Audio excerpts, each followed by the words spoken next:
Welcome back to the Grove. Today, we cap it all off with the biggest piece yet. I'm so excited, and I've been hinting at it for the last couple of episodes as we've built this place up, gotten all the mushrooms in here, gotten all of the details. We did the house, of course, first, and now it is time for the biggest piece of it all. I mentioned towards the later part of the last episode what it was going to be, and now that we know, I can mention it a little more openly. We're going to be building a huge jacaranda tree here. I still don't know if I'm pronouncing that right, but either way, I've got a really cool inspiration image of one from real life that I'm going to be using to try and construct a massive version that fills the sky over top this grove right here and starts to put some of it in shade, but more than anything, provides a huge sight line in the sky right here from anywhere you are in this area, whether you're right underneath it, whether you're approaching from the pathway, whether you're up here on the hill, or even if you're all the way back over there and you're traveling over from where we have our house set up, or even where we will have our third area where you can see some of our farms at the moment. The idea is that you'll be able to see it from pretty much anywhere you are around this area, and that is a lot like the spire that we built a handful of episodes ago. Now, this build right here, as many of you seen in the episodes that we spent on it, is all about setting the stage for the medieval area of this world off in this direction right here. And more specifically, it's about making you feel something. Now, what that is entirely dependent on each and every one of you. It's not going to be the same from person to person. But at the end of the day, it's big enough, grand enough, looming off in the distance and visible from so many different areas that it, without a doubt, makes you feel something whenever you see it in the background. At least background in the future when we have more things built. Right now, it's very much foreground, but you get the idea. Eventually, we're going to build up some more things out here, and it will become a little bit of a background piece, or at least something that's always there, even if it's not the main focus if you're closer to some other builds that have your attention. But to get back to the point, the idea is that it's visible from pretty much anywhere. And that is really going to be one of the staples of this part of the world right here. I've mentioned before that we're going to have three different areas. We have the fantasy area, we have the medieval area over here, and then the mystery third area, which I haven't gotten to, but that's going to be over in that direction. Now, we kind of have our starter area right here, which is sort of its own little thing that is definitely over in the fantasy side, but also a little bit removed from the rest of what we're going to be doing over there. And so that's kind of its own thing, right? Over here in the medieval side, we have our big piece. We have our main thing that's definitely going to be capturing your attention whenever it's in render distance. What we're doing today is we're building something similar, something with similar purposes and goals and in similar scale over in the fantasy area. We are practically putting together the spire of that part of the world. It just so happens that the spire of that part of the world is going to be a massive tree, and yes, even bigger than the tree that we built overlooking our starter home right there. We're going even bigger and even better. So I'm super excited to get that started. However, it is going to require a lot of materials. The material list is going to be a little comparable to the spire. It's not as bad, but it's still going to be a lot. So I need to go to the desert and absolutely lay waste to the place. So here in the base of the spire, it is a good thing we set all of this up when we did, because of course we have a ton of rockets that have been being made over on this side with the auto crafters, but of course we also have a little bit of an output of regular gunpowder, as well as of course the sugarcane for whenever we need them. Now, when it comes to laying waste to the entire desert, I find that my favorite way and the best way to do that is with a bunch of TNT. Sure, I could take a shovel. However, the return rate on the TNT, assuming you have a good enough supply of gunpowder, is enough to make it worth it. You'll go through a stack of TNT, and that'll get you close to, if not more, than an entire shulker box of sand, which is plenty. So we're going to go the TNT route and absolutely destroy everything.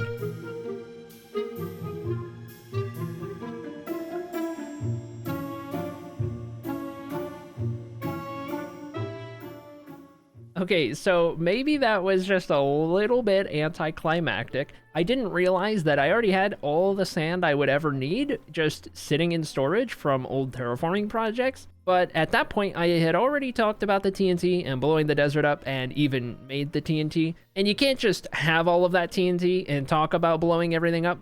without actually blowing everything up. That's just the rule, so I had to do it anyway. So I threw a stack at it, but regardless, here we are back in the grove, and we are at this point just about ready to get started. We've got all of our materials right here. As a matter of fact, earlier today, I just did a stream over on Twitch in this world where we finished prepping all of the materials that we were going to need to put this together, and as you can see, it is quite a lot of purple and pink. This is going to make up the canopy, the leaves up top, and I'm super excited because I think that splotch of purple and pink up in the sky is going to complement everything else we've done in this area really, really well. One of the things you may have noticed is that we did not add any purple mushrooms or pink or really anything on that scale. The closest we got was the white one down in the stump where we used a little bit of pink colors, but I mostly mean for the caps. We did a lot of some other colors. We've got the reds, the browns, the blues, even the oranges, but I left purple and pink out because we are going to fill the sky with the canopy of this tree. And if you're anything like me, you probably thought that in the mushroom episode, it could really use a purple and white spotted mushroom, just like the kind in Stardew. You know the one, you thought of it too, don't lie. And yes, it would have looked really good out here. However, I knew the tree was coming and I knew that was going to be a whole lot of purple in the sky, so I didn't want to go too overboard, and that is going to be where we get that splotch of color to show through. So with all of that said, we now have everything we need to put it together. We know where we're going to put it together, right up there on the hill behind my head. We've got everything ready and planned out. The only thing left to do is actually get started.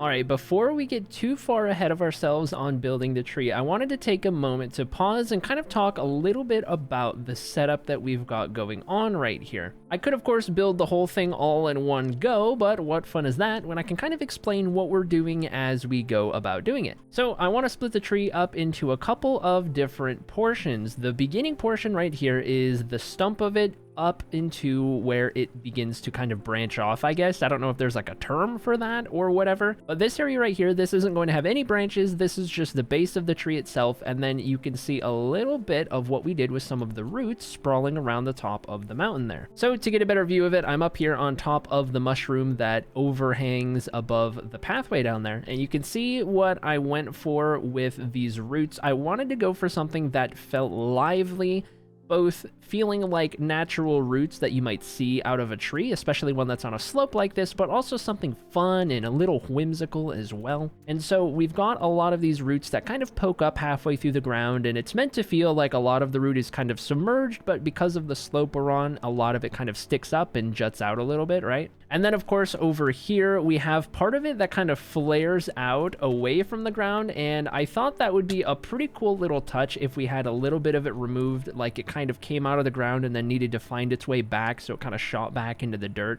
Now, I don't know how realistic that really is. I haven't really done my research on how trees work and tree roots and trees that are on slopes like this or anything like that, but I do think it looks cool. And I think we can apply a little bit of a rule of cool here, even if it isn't the most realistic thing ever. Nonetheless, we do have a little bit of a start right up here as to where I think I'm going to start doing the first branch. And I started a little bit on it, and then I was like, wait, no, maybe I should explain this just a little bit. The block palette that we're going to be using for the tree here is a lot of this gray color right here, a mix of acacia bark, we've got tuff, and we've got cobblestone. And I've got those three blocks mixed throughout. I did not do that in a shading sort of context. This is very much a sort of scattered texture kind of approach. It's very blobby. I didn't want to go too like scatter textured, And so anytime you see any of these blocks, they're usually in some form of a kind of 3 or 4 or sometimes 5 block wide sort of blob, I guess is the right word. And I think that what that's going to add to the tree is that from a distance, you're going to see the surface of the tree and all of the limbs and everything varied up that ever so slight amount just by these different shades and slightly different textures of this grayscale palette. And I think it's going to add a lot to the tree. I didn't want to focus too much on shading with it. I didn't want to get that detailed with it, as I didn't think it would really shine through, especially once we have the canopy in place up top. And a lot of it is going to be covered by shade from, of course, the leaves and the other blocks that aren't necessarily leaves that are casting a shadow from above. Regardless, I wanted to talk this over a little bit with you guys before we continue to get a little bit further and really start to flesh out all of the branches on the area, just so you could kind of see where my mind is at. From up here, you can see a little bit better just what we're aiming for with the tree kind of coming out at this 45-ish degree angle. It's kind of heading right towards the house over there, and that's very intentional. Once we get all of the branches in place, we're going to have some of them right over top of the house, although, you know, a lot higher up in the sky. And eventually, as we start to fill it all out, a lot of this area down here is going to be partially cast in shadow, with the occasional little spot of light coming up from the very surface up there, shining through, and I think it'll create a really, really cool effect once you're down at ground level.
It has been done, at least up to this point. We've got the entirety of the tree in place, minus the capping off detail, which is, of course, all of the leaves and foliage up top. So there's a couple of things I want to show before we take any further steps. I think if I stand up here on top of this little mountainside that we built recently, that'll be a pretty good spot to kind of go over all of the details here. So one of the first things that you'll probably notice, and something that's definitely a lot different from what we did with the tree over at our starter house right off in the distance that way, is that I've used a lot more full blocks, and I haven't used any stairs, slabs, or trapdoors in the making of this. Now, the biggest reason for that is the scale that we're going for in this tree. Given this is so large, I figured it would be best if I left stairs, slabs, and trapdoors out of the equation so that I didn't get too lost in some of the smaller details, especially considering we're not really going to see any of those, especially from far away, and especially once we get all of the leaves and canopy in place. We may very well, however, still notice a lot of the twig-like branches that are represented through all of the fences that we have kind of shooting up towards the sky from all of the smaller little things that sprawl out from the main branches. I really need to work on my tree terminology here, but I think you get the idea. We have all of the little fences right there, and I think those will still be a little bit visible, intermixing throughout all of the leaves and other blocks that we use to kind of create that canopy up top. And so that was a detail that I definitely did not want to miss out on. It really, really helps to kind of fill up the space with a lot of those really, really, really thin little pieces that you'll often see kind of branch off of the ends of the branches. You know, every time it kind of hits an intersection, it gets a little bit smaller and a little bit smaller. and a little bit smaller, and then you kind of get to these really, really thin pieces right here. And that's really what makes up a lot of the top space up here. Now, I did consider trying to go a lot crazier with the fences and really start to fill out a lot of this space right here, but I figured at the end of the day, while I could fill this all up with more fences and really start to fill out this space right here with all of these tiny little thin branches, maybe even use some iron bars or something, most of that is not even going to be visible once we start to get all of the foliage in place. It covers most of it up, so why bother? Why spend all of the time on that and resources when you're not even going to see it? So I just kind of stuck with what might be a little bit visible, either from over here on the side, whether it's from the other side, or whether it's from directly below. Besides that, with the shape of the tree itself, I wanted to go for something that, of course, reached way over here to the left and kind of overtop the Witch Manor. That's been a big goal of mine throughout this whole process, is to build up the area down below to fit this big staple right up above it to kind of cap everything off and be the centerpiece in a lot of ways. Now, I have been using a reference for this build right here. I'm going to put it on screen. This is of a jacaranda tree that I found online that I really, really enjoy the shape of. Now, obviously, that one is not on a slope like this one is, but I took a lot of the shape out of that one, both in the branches and the design, and then of course the canopy, which we'll get to in a bit, to really help shape this out. I wanted it to lean over top everything we have been building, like I've mentioned, and I thought this was a perfect candidate for a little bit of an inspiration on what kind of tree we could do here. Not only that, but I've also hinted at the fact that the foliage itself is not green like a normal tree, nor is it orange or yellow or red. No, we are going full purple and pink like you saw in the inspiration picture. So I tried to get something that was close to that lavenderish type of color, and while we don't really have a lot of that in vanilla Minecraft, I tried to make do with a handful of blocks that I think could do pretty well at trying to at least capture that lavender color, at least from a distance and at least at a glance. So previously, when we had built a really big tree over by our starter house, I went ahead and split that episode up into two. We did the tree and then we did the canopy after because it was such a monumental task on its own. But I think we can chalk that up to being early game. I don't see any reason why we can't build this whole thing in one go.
Well, we've done it. I can't believe it. It's taken so long, and I'm so happy with how it's turned out. I had planned this build in my creative test world and kind of tried to tweak everything to get it just right, but it's not quite the full picture until you see it actually in the world, actually having put it in here, and I think it turned out amazingly. I'm also really glad that we went ahead and decided to do all of the canopy in this episode as well, rather than waiting and doing it in another episode, because I think this tree tree is definitely best once you get all of that in place, rather than just leaving it bare with all of the branches. But the main goal here was to give this area that defining piece that just lingers over top and adds something to anywhere that you are focusing, whether it's the mushrooms, whether it's this tree stump detail, whether it's the house that we initially built. The idea is that there's always the bigger picture, which is lingering over top this huge tree that kind of helps sell the area, covers over top, and definitely makes it stand out from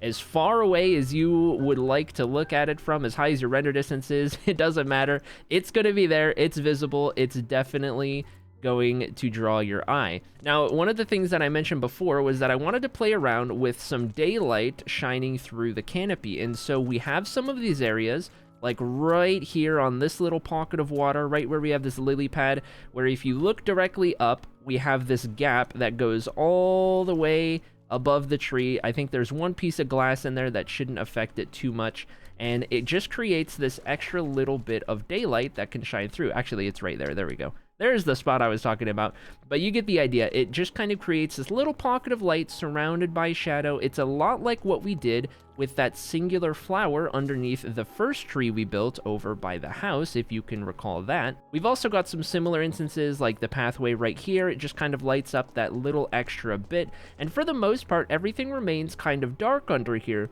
but you just get these beams of light. You just get these streaks of light that shoot through the canopy, and I think that helps sell it so incredibly well. There are areas where it gets pretty dark down here by the roots, and then we contrast it with those beams of light. I've even done it a little bit up in the branches themselves to try to get these differing areas of really dark branches covered by the canopy versus areas that are a little bit more illuminated, so that you can create this effect in such a way that you have this interesting variation that just kind of draws your eye from time to time. The more you look at it and the more you see these little details that just kind of help build the bigger picture. Now, one thing that you might have noticed, because I've definitely noticed it, is this fun little branch right here. So the idea behind this, at least the idea behind it staying there, is that all trees are kind of unique in their own way. There's no such thing as a perfect tree or an ideal kind of way to put a canopy together. That's kind of what makes trees so interesting, is that there are no two trees that are perfectly identical. And I felt like once I saw that form, that I was going to keep it, because it's a fun little quirk on the tree, and for the most part, you don't ever really notice it unless you're at a certain angle. And if we're down here, this is where you can really see it. It's just this one singular tiny little branch that kind of shoots out of here, and I could have filled this canopy a lot more right here, but by the time that developed, I thought, you know what? That's a fun little detail, and it kind of helps separate some pieces of the canopy and the leaves and whatnot, because at the end of the day, a big thing to keep in mind with building canopies and trees is that birds are going to be flying through it. At least that's kind of how you have to approach it, right? You have to leave these gaps, these spaces, to be able to navigate through it if you are a bird, for example, and you don't fill it up too much.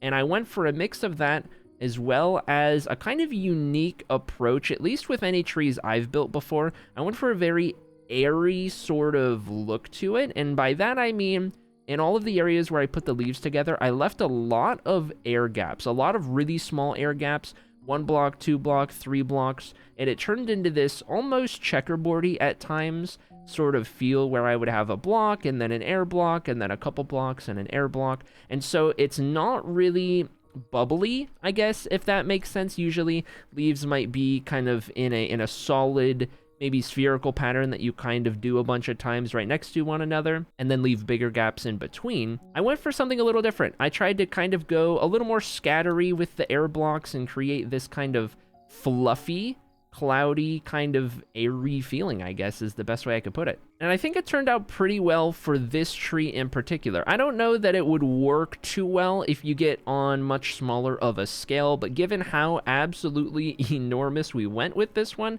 I felt like we could get away with it, and it would be a fun little way to put the canopy together. Something that I mentioned earlier in the episode as well was that I didn't go too crazy on the small branches, the little twig-like things that poke out at the very top, because a lot of it was going to be filled in by the canopy, which of course now you can see. And I think one of the important details is that we can still see all of the varying different sizes of branches on the bottom end right here where they might still be visible, because I think that adds a ton to the build. It was important that I didn't obscure all of the fence branches or all of these little single block branches or anything like that. I wanted to make sure that you could see everything from the roots to the trunk of the tree all the way up the main column of it, and then we have these kind of secondary branches, the tertiary branches, and then the little twig spruce fence-like ones as well. We get a little bit of a peek of that all throughout the bottom of the canopy, and I think that's such an important detail that can go overlooked and undervalued when it comes to selling the fact that it's a tree and it looks like a good tree at that. I think if we didn't have as much of that visible, we would kind of lose out on that quite a bit. After all, what is a tree without branches? I do think it's also important to get a lot of different perspectives of how the tree looks. So I'm way over here out to the side. This is kind of around where that old village used to be that we tore down previously. We've got all of this water right here, and you can even see our starter house off in the distance over yonder. So getting a bunch of different views of the tree I think is important as well. And this applies to really any build you do. You can never have too many different sight lines to kind of see how it's looking and coming together, or maybe how it's turned out once you're done. I think it can shed a lot of light on the different things you're doing, maybe things you're doing well, maybe things you could improve on, anything like that, or something as simple as just how it turned out and how it looks from different angles, because you can get a lot of pretty good screenshots, especially if you're building something as crazy as this. Here's another angle of it right here. This is the custom hill that we previously built right here. You can see the mushroom poking up, and then this is kind of like the straight on side view of it. This is kind of like that reference picture I showed a little bit earlier in the episode, at least in terms of perspective.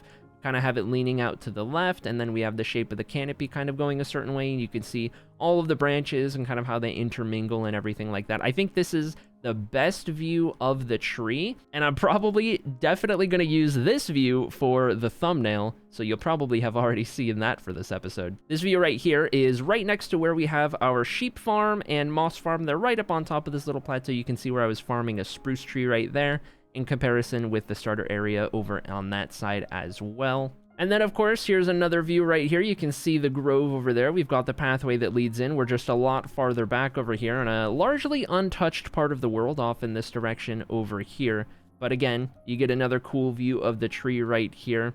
And I think one of my favorite parts about this build is that no matter where you look at it from, it just has these interesting characteristics, these interesting looks to the branches or the canopy, all these little details among the tree that differ so drastically based on how you're looking at it from all of these different angles. And I think no matter how you look at it, it still paints an equally as cool picture. And I think that's a telltale sign that we've done something pretty decent. I would hate to have built this and then have only one good angle of it and everywhere else just looks really weird and scuffed. So I'm glad that that's not the case. And with this tree finally having been built, this is, as a matter of fact, how we're going to cap off the grove right here, at least for the time being. We do have a pathway right behind my head right here that kind of leads out of it, and I do think that we'll eventually do something with that. But we have spent a number of episodes in this grove right here working on putting everything together, and I think it's time that we shift our focus to a new area. So here we are back where it all began. We have our house on this fun little piece of terrain, this little cliff face. We've got our tree, and we've got our Patreon forest right here. Now, I've talked about it a lot up to this point in this series, but this area right here is kind of a three-way border of this world and all of the build styles that we are going to put within it. Our house and this area right here with our little pathway, of course, being on the fantasy part of the world, which is kind of defined by this river right here, everything on this side of it where we are currently, all the way out to the ocean that way, all the way out to the ocean that way, and of course where we built the grove off in that direction. That separates our fantasy part of the world with this dark medieval part of the world over here, where of course we built the spire a handful of episodes back, as well as the bridge, which kind of fits that dark medieval theme a little bit more. And I kind of use that as a fun transition from the fantasy side all the way over to the medieval side there, which is of course defined by the river as well, just the opposite side of the river going that way. Now, I've talked about it a bunch up to this point, but those are only two of the three areas that we are going to have in this world, and I've hinted at it before, But the third divider is going to be the forest right here. All of these spruce or pine-like trees back here that represent all of our Patreon members. This forest, which will eventually fill out over time, is going to be our other border.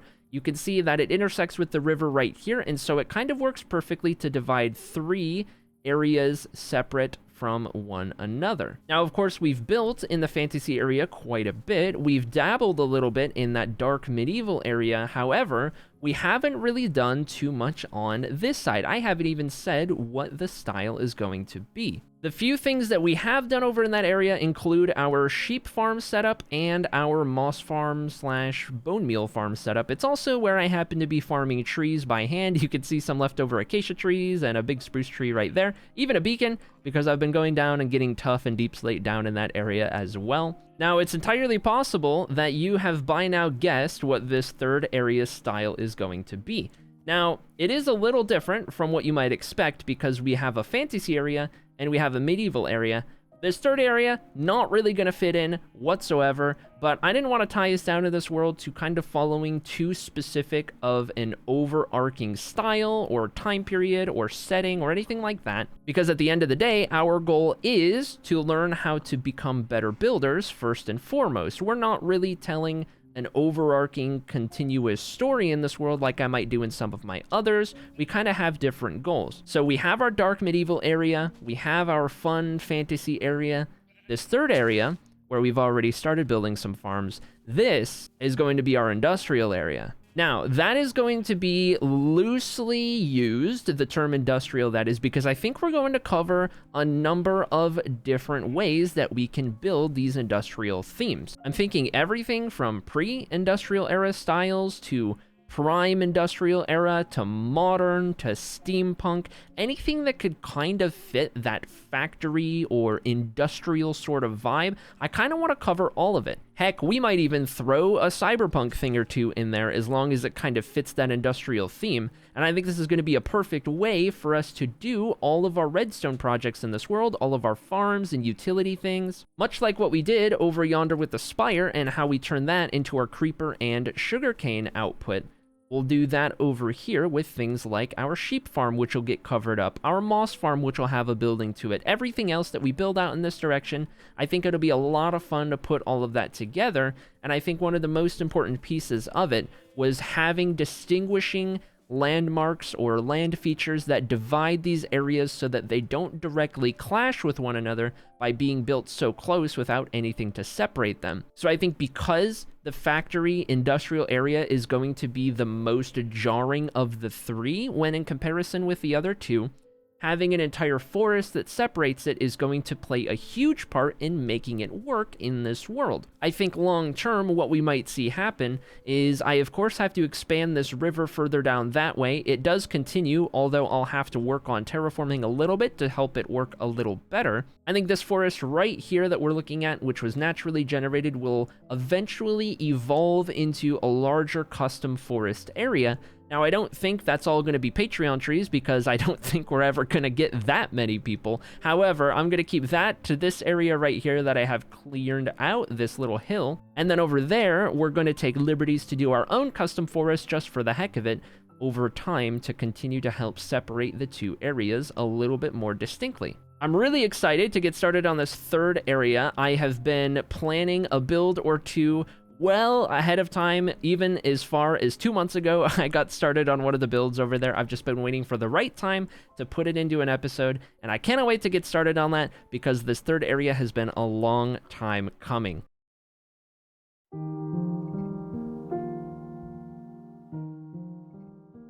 Today is a day that we have been waiting for quite some time at this point. It's time for us to shift our focus from some of the areas that we have been working on up to this point in this world to a brand new area over in yonder direction where we've done a little bit of some redstone shenanigans and we've talked a lot about what we might do in the future. Well, the future has arrived. The future is today. And today we are going to get started on the industrial area of this world. So to briefly get you caught up a little bit, we've been working a lot in this area right here, which is over near our fantasy part of the world, which is going to eventually encompass all of the land out in this direction everywhere we go, and this just so happens to be one of the first areas that we put together for the fantasy spot. Now, the fantasy spot only marked one of the 3 different areas, and of course, we're moving to the industrial area today, which leaves the second area, which is the medieval part of the world that started at this bridge right here next to our house and went off into the distance behind my head on that side of this river. We decided that where we started the world right here and built up our starter house and this big tree and then this collection of trees right here to begin this forest, this was going to be kind of the center of everything. This was going to be where we split our 3 different areas from fantasy to the dark medieval style over yonder, and then of course the industrial area, which will be marked by this tree line right here, as well as everything on the left side of the river, which connects the medieval side. Now, we had spent a couple of episodes out here in the dark medieval area trying to kind of bring to life a little bit of that Souls game-esque feeling, this really dark, this ominous sort of medieval vibe, something that contrasts the bright and bubbly fantasy style quite a bit. There's a lot of medieval that can kind of tie right into fantasy and can kind of border almost to an unrecognizable degree, at least unrecognizable in their differences, that is. And I wanted to make sure that if we were going to do medieval and do fantasy, that they varied and contrasted each other enough to get the full effect that these are entirely separate areas and give off entirely different feelings. And I think that's something that I want to capture with the industrial area as well. That's obviously something that doesn't really go with fantasy or medieval naturally whatsoever, but it is going to contrast those 2 styles quite a bit. So by increasing how much the 2 fantasy and medieval areas contrast each other, we kind of can better define the 3 different areas of this world so that we don't accidentally have 2 of them kind of blending together and it becoming a little less clear what's going on with how we've laid everything out, of course. So with all that being said, let's jump over to where we have some of those redstone farms built, because I want to talk a little bit about redstone. So up on this hilltop over here, we've got a couple of different things going on, things that we've showcased in some of the early episodes of this series. We've got the sheep contraption right here, which is a terribly inefficient and bulky contraption, but this is what you get when you build it all without a tutorial and you try and figure everything out on your own. And you know what? I'm still proud of it, even if it's not the best thing ever, because I did it all on my own. And that same idea is going to apply with all of the different redstone things that we try and do in this world. Of course, I'll use little bits and bobs that I see other people use, some little mini contraptions that I'll link together to make things work and all of that. But when it comes to the entirety of a farm design, if I can try and come up with a way to just piece together different bits of knowledge that I've picked up over the years from various people and various builds that I've done previously following tutorials, to try and get something that works, even if it's not the most efficient way of working possible, then I'm pretty happy with it. So we've got the moss farm over here. It's got 4 different modules to it, and this is something that we may look at expanding in the future. I'm not entirely sure, but that's besides the point. The reason I'm going over a little bit of some of the redstone that we've done over here is because that's going to be the biggest tie-in for our industrial area of this world. I talked about it a little bit in the end of the last episode, but what I want to do with the industrial area is I want to combine a bunch of different styles and themes that all fit that factory-esque, industrial-esque sort of theme. So that's going to include everything from Industrial Revolution era to pre-Industrial Evolution to a little bit after. We'll go modern, we'll go steampunk, and we may even do a cyberpunk or 2 thing, depending on if it would fit the vibe. The idea is that we can put together all sorts of different time periods and styles and themes that all kind of fit industrial or factory-esque. And what we're going to do is we're going to put all of the different redstone contraptions that we need to build or use at any point in this world inside of their own build. I think the exceptions will be some of the really small things like little 5x5 or smaller modules. We'll probably put a number of those together and then all have those in like a single building or something like that. But when it comes to something big like a moss farm or even a sheep farm over there or any of the countless other things that we'll have to do in the future, the idea is that we can put all of these things into their own builds and start to slowly build up this area of the world. We of course have the dark medieval area and we've got the fantasy area, and those are primarily going to be focused on the aesthetic, putting things together, learning to build just for the sake of learning to get better, and creating areas that look pretty or look a certain way or maybe tell a certain story. It's going to be this part of the world here with all of the industry that we focus more on the function than we do on some of the other details. Now, of course, this being a building series and a building world does mean that my main goal is going to be the building side of it. We're going to cover everything with a nice build, come up with different styles, put different things together, and we're going to have the function inside of the form.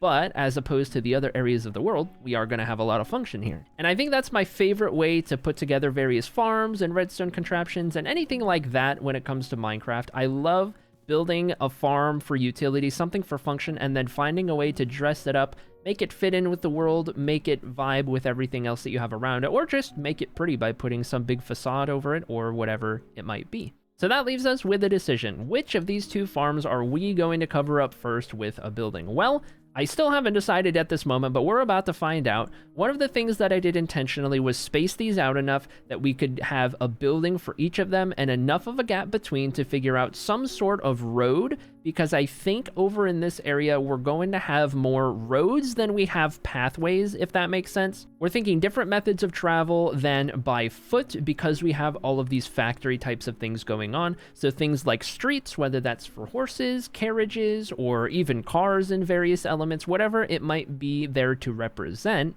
The idea is that we have roads, not paths, when it comes to this area of the world. So I wanted to have enough of a gap right here, and I think we left enough of a gap. I hope we left enough of a gap so that we have set ourselves up nicely for something like that. One of the other things that we have to keep in mind is that we are on a hill right here. This is a naturally generated plateau, which does kind of go off in this direction just a little bit, so we might be able to get away with like a third building over here or something, but one thing I may have to do is terraform a good bit on that side especially, to even out the slope a little bit to make things like roads work a little bit better, going down to the more natural terrain level over there. And I think over here, this is going to kind of be one of the harsh areas, harsh transitions of the industrial part of the world, this kind of river right here. And the reason for that is because we have the Patreon forest up there representing all of our members, and that will eventually come to the edge of this hillside right here, and potentially even further down towards the river if it ever needs to. I've got some of the coarse dirt dotted right there to kind of represent it, of course, and I don't want to encroach it all over in that direction. And of course, we've only got this tiny little bit down here that isn't on the hillside,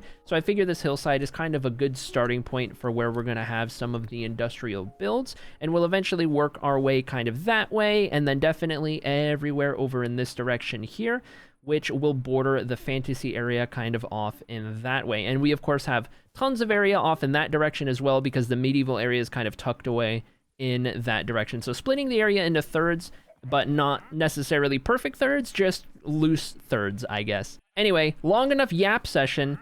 Let's figure out where we're going to put this thing.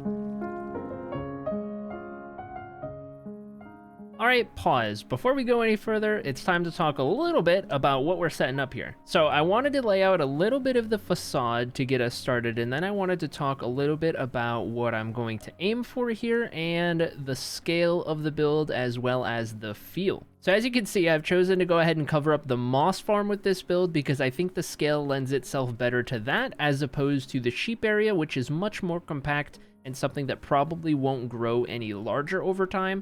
Whereas I don't know if the same can be said about the moss farm because I might want to add a couple more modules in the future along this left edge of it, so I'm giving myself enough space to do so. As you can see, the first thing we did was a little bit of terraforming just to give ourselves a nice platform to kind of build all of this upon. Usually I don't like building the terrain into a build. I like to usually approach it the other way, where I'll make a build work around the terrain that we're given. However, given the fact that I want this to kind of feel a little bit like a early 1900s kind of factory, and you know, it has a kind of crazy coloration to it, but more or less that's kind of the vibe that I want to go for here.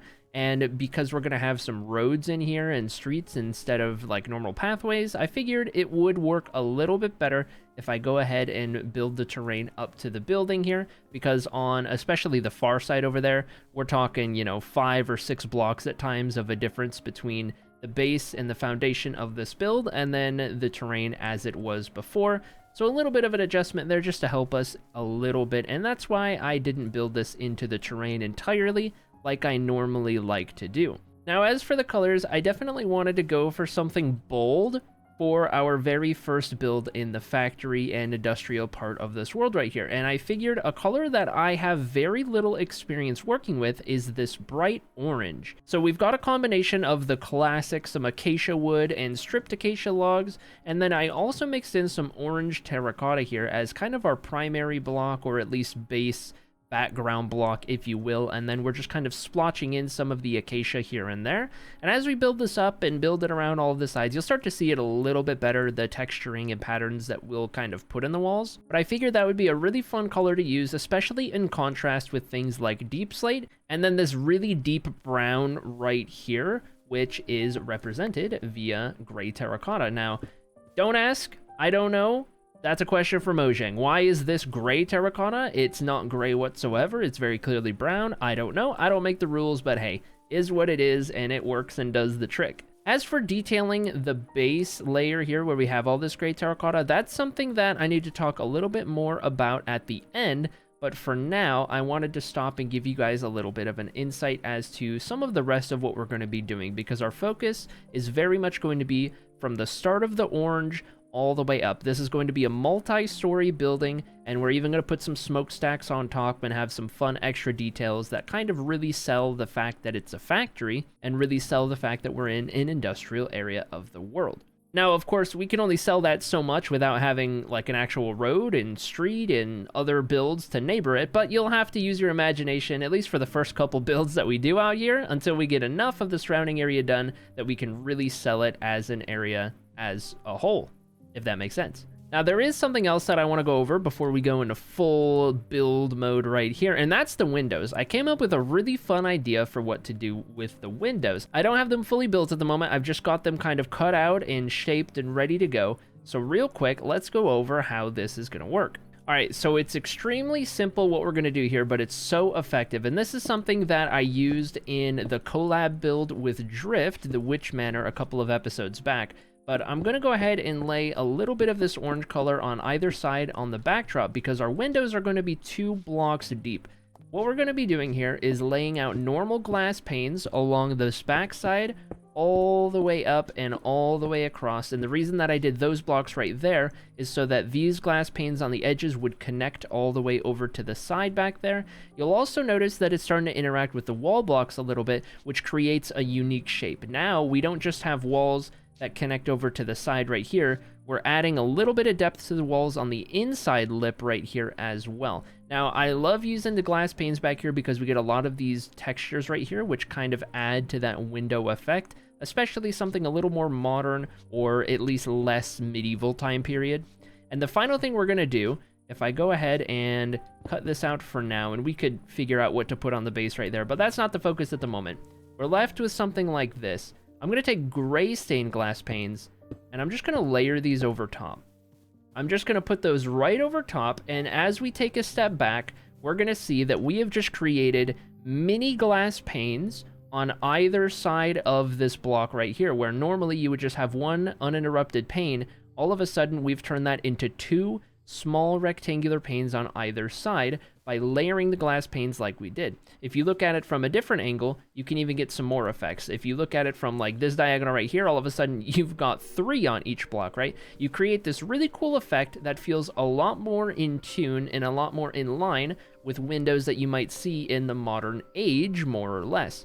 Another thing that's going to do is connect the walls yet again, of course. So now, instead of the walls just connecting on the corner and just connecting to the glass back there, we have the walls connecting here to these glass panes as well. And you'll also notice that it doesn't make the wall completely flat. We have this fun block right here, which is this wall in the middle with little offshoots on two sides right there, and it creates this really unique layout for the wall, and we don't even need anything crazy like a debug stick to make it happen. I think that's a night and day difference between maybe a more traditional window and something that you just put a little bit more effort into, a little bit more resources into, and you really start to see it pay off on the other side. That's going to be something that I use in all of the windows of this factory, and trust me, there are going to be a lot of windows in this factory. But I've talked about it long enough. I've showed you guys a little bit of what I wanted to go over before I really start to crank this build out. So, without further ado, it's time to build our very first of the industrial district.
You know, I've gotta say, it's quite a bit bigger than I initially intended for it to be, or I even thought it would be as I tried to build it up in creative mode first. Looking at it from over here on this hillside, that factory is massive. But you know what? I think that's totally fine, because at the end of the day, the industrial district is going to be filled with all sorts of different factories and factory-like constructions and buildings and all of that kind of stuff. And at the end of the day, it is all in a large scale. At least, you know, when you try to build that style, it tends to lend itself better to a little bit of a larger scale. We will, of course, have this forest filling out this area long term, so it'll be a little bit less jarring from when you're over by, like, the house, for example, or anywhere else in the fantasy region over here. But right now, when everything's all wide open, it is definitely eye-catching, and you can't miss it, no matter where you are. If you're in Red Distance, you're gonna see it. I think another thing it lends itself to, though, is the fact that with this world, a goal of mine since we've started it has been to build in a larger scale. I've talked about it a couple times, but everything I've been doing in this world has been in the name of trying things larger than I'm used to. We can kind of see the tree just rendering in way over in the distance over there, but that's a good example. Our starter area, of course, and then the spire off in the medieval section of the world. All really good examples of how I'm trying to evolve my style of building and my ability to really increase the scale a little bit, and then start to work a lot on some of the smaller details that you kind of allow yourself by building on these larger scales. So if we make our way up here a little bit closer, I want to go over some of the things that we did with this factory. A little bit ago, I went over some of the base details with kind of the foundation and how we were going to do the windows, a little bit of the color palette and everything like that. And of course, the fact that I was going for something that feels like it kind of comes out of the early 1900s or so, and I wanted to add a little bit of some fun little elements right here. Now, building industrial is not something I have hardly any experience with whatsoever, but I felt like looking at the facade here as I was kind of planning this build out, I felt like it needed some of these extra little details, these pipes and wires and all of these different things going on around the outside, just to add that extra little bit of intrigue. And it's not like any of these are actually functional or that we even really have like an express purpose for any of these other than just to kind of be eye candy to dress up the exterior. And I think that's fine sometimes, especially when we're getting into industrial and the factory style and all of that, because you can do so many different things. There's really infinite combinations for these little accent details that don't even really have to make the most sense in the world, but they just kind of add to a build. They make it feel a little bit more alive and add that extra little touch. There's a couple things that I do want to point out here. So I went ahead and textured up the walls. Of course, we've got the orange terracotta, and then we've got some different acacia wood types, and I tried to do those in a little bit of a splotchy pattern around. I wanted it to kind of feel like the building's been around for a while, and wherever the acacia and whatnot starts to show up, it's kind of like the paint eroding away on the side of the building. Or maybe if we think that it's kind of some kind of brick or concrete or something like that, it's just kind of decaying. Whatever it is, you can kind of use your imagination a little bit to get these splotches of acacia to kind of feel like it's the underlayer or, you know, weathered away version of whatever material the wall is made out of.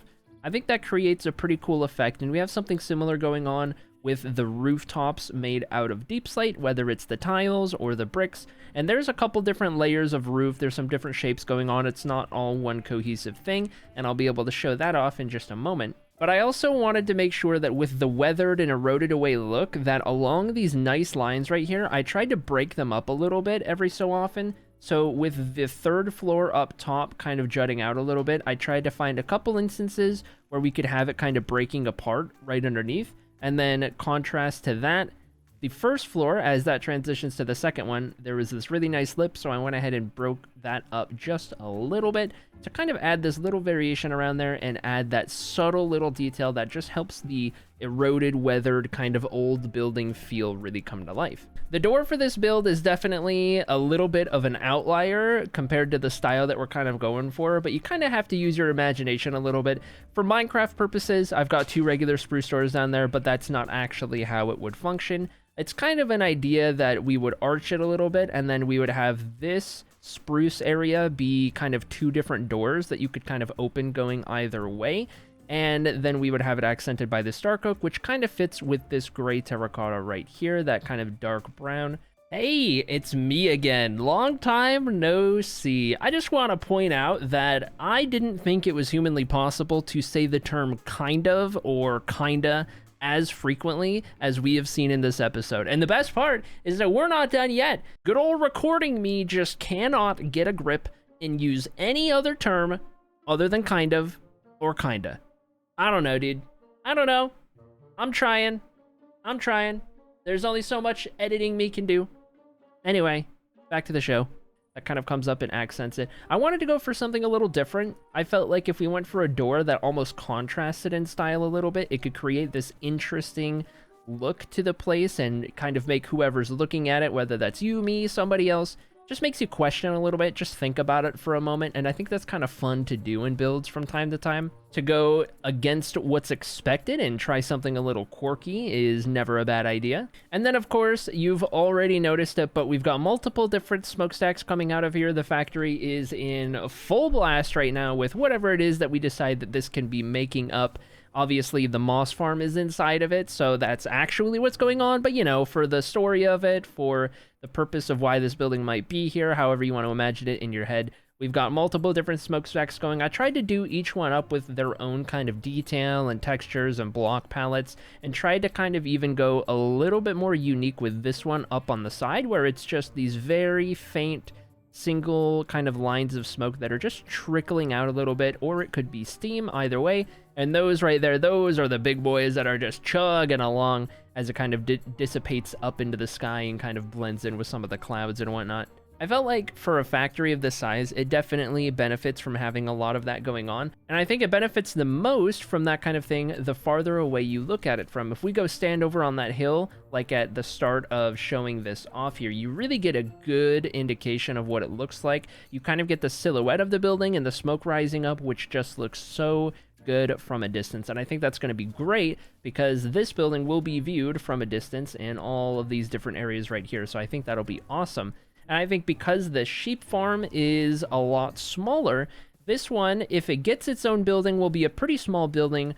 Or we could do something that's less of a building and more of another kind of industrial build of some sorts. Maybe not like a building, but I'm almost thinking like we could do some electrical thing, like a substation. That's the one I'm looking for. Maybe we could try to build like a cool substation out of this or something. Just get kind of weird and wacky and try to build something that you wouldn't really initially think of, but something that you might see in more of an industrial area or something that just kind of fits that vibe, right? And that way it doesn't take up too much of the space in front of this building so that we still have a sight line from within the forest that will eventually make its way up here, and in the meantime, from over on that hill. You'll have to let me know if you have any cool ideas for some smaller industrial type things that we could do over there. It could even be a building and a small one at that, but any ideas you have, make sure to let me know for the sheep farm, because that'll be something that I'll want to do pretty soon. But if we go around the side of the factory right here, you can see a whole lot more detail. I tried to get really creative with making all of the different parts of the factory kind of come to life and have these unique shapes and different things going on.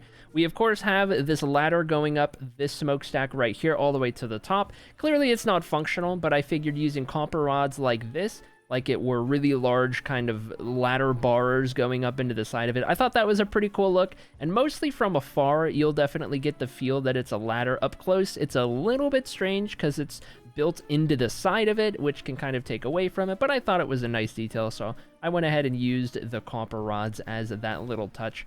And then over here, we have this kind of off color area. This part of the building right here, we kind of switched to terracotta, packed mud, and granite, and I thought that was a nice contrast to the bright orange that we have going on. It's kind of in that same hue range, it's just toned down significantly and maybe shifted over slightly, and that'll give you a little bit of this contrast, this easier on the eyes kind of color to break everything up just a little bit. I figured we'd put more of these doors down here, add some archways, and have a little balcony up there on the second floor as well. And if we jump up here to the balcony, you can see we've got another door, some more of the windows that we can see the moss farm on the inside from, and a lot more of this eye candy, just random factory components, pipes, and whatnot going up the sides and all of that. I think the detailing of this build is a big part of what helps sell it so much, all of these little details with the pipes, whether it's with observers or furnaces, iron blocks, we've got some iron trapdoors, lots of wall blocks, all of that kind of stuff, just wherever it felt like it made sense, and in a way that it was kind of balanced so that it wasn't too much, but it also wasn't too little, and there was always something cool to kind of catch your eye no matter which side you're looking at the build from. I think eventually as we build this area up and we get a road or a street out front, we can start to have some smaller things going on, a little alleyway on the side, maybe we can connect it up to the building here with these archways. This could be some kind of loading area to either send or receive things that are made or used in the factory as a whole. And we can even do the same thing on the other side. But real quick, here's the back of the building, and you can see I decided to take that contrasty color and work it all the way around the back. We've got a lot of the same details that I kind of talked about on the front. A lot of this eye candy going on, and the back at the end of the day wasn't the most important part of the build for me. I wanted to make it respectable enough and something that still looked good, but it wasn't the main focus. And I think we've accomplished that pretty well. I could either end up putting another building on the back facing that way. We could have some trees, an open area. It doesn't really matter what we do. We've kind of left the door open to have a lot of options. And then, of course, we're on the opposite side. So over here, you can see the smokestacks a lot better. They're all way closer to this side than they are the opposite. And then, of course, with the eye candy, I kind of changed it up a little bit, and it doesn't look quite the same as it does on that far side. We've got this huge thing going up right here on the transition of the main orange part of the building with the contrasty bit right here. But again, more archways. We've got this kind of loading area, whether it's to or from or whatever the case might be. I thought this was a nice detail to kind of throw on the sides of the building so that we could have some interesting sight lines from any of the four directions that we might look at this build from. And if I go ahead and throw the wings on and fly up top real quick, we can see that we have another little bit of detail going on up on this ledge right here. little bit of eye candy, of course, and this little tiny doorway that would lead into an upper level of the factory. There's not really an interior other than the moss farm, but that's intentional. We might expand the moss farm at some point, and that is pretty much the interior. We're kind of building up this industrial district around some of the utility and useful things that we need in this world, and that kind of is the interior. So you just gotta use your imagination a little bit. But I thought having this little door up here, this little accessible kind of balcony, I guess would be the word for it, or at least part of the rooftop up here, would be a really cool spot to be able to access, to have from here, whether you're looking at it from any other part of the world, or if you're just looking at the rest of the world from up here. I think it's a nice little spot. And if we step up on the rooftop from just above it, you can see some of the other details we've got going on. The main part of the rooftop over here, where we've got the smokestacks coming from. Here's a better look at some of the different details that I went with for each of these. You can see that we've got a brick and granite one, and then the other two are mud-based, and it's just shorter and wider and taller and skinnier with some extra little details, whether it's fence gates or walls, anything to kind of add that extra little bit of interest to what we got going on. And then, of course, a lot of this kind of air conditioner-y type thing in the ceiling. Whatever these are, you see them in all kinds of like modern builds and factories and things like that. So I honestly don't know entirely what it represents. I think it's some kind of venting, air ventilation, something or another. And it looks cool. And it feels like, you know, it fits in and kind of helps sell the thing. So I just threw some up here. I'll be the first to say I have like no idea what I'm doing when it comes to some of this stuff, at least in terms of like what they actually do or what they're actually used for. I just know they look good, and look good is what we're going for. So I think we're accomplishing that at the end of the day, and I am happy with how this factory turned out. It's a big step away from anything that I have built before, both in color palette, in style, being industrial, and all of that. It is a pretty big step out of my comfort zone, and it took me a while to kind of refine this design into something that I felt happy enough with to properly build it into the world and make this episode out of. So I do hope that you guys like it, and if you have anything that you want to input on it, whether it's about the build itself, whether it's about something that we could put around here, maybe build up the sheep farm, maybe put next to the building, behind the building, in front of it, anything like that, I am definitely all ears. You'll have to let me know in the comments. And one thing that I really need help with in the comments is how we detail the front of the area now that we have the factory in place. You'll notice that I left the foundation alone. I haven't really touched it whatsoever. We're gonna have a street or a road out here of some sorts. That'll kind of be determined by what we do there, I think. Once we know what we want to do with the sheep, that's when I'll kind of have a better idea as to how we want to lay this out. But I'm thinking a road or a street, maybe like a dead end. It could continue that way, though, off of the slope as well, because we have all of that area to work with. It could be a parking lot. I don't know. It could be anything. But this area is pretty plain. Right in front of the factory right here, I'm really unsure of what to do. I don't know if we want to try and build some machinery. Like maybe we try to build some forklifts or something around here. I don't know, just to kind of add to the feel. Maybe we do some parking lot things, some vehicles or something like that. I don't know. You'll have to let me know what you think would fit this area, what you think would look good, and something that's not too big so as it doesn't take away from the main view, which is of course the factory build itself, and can more so play an accent piece to this build and even whatever build we do here and the road and this entire area up on the hilltop.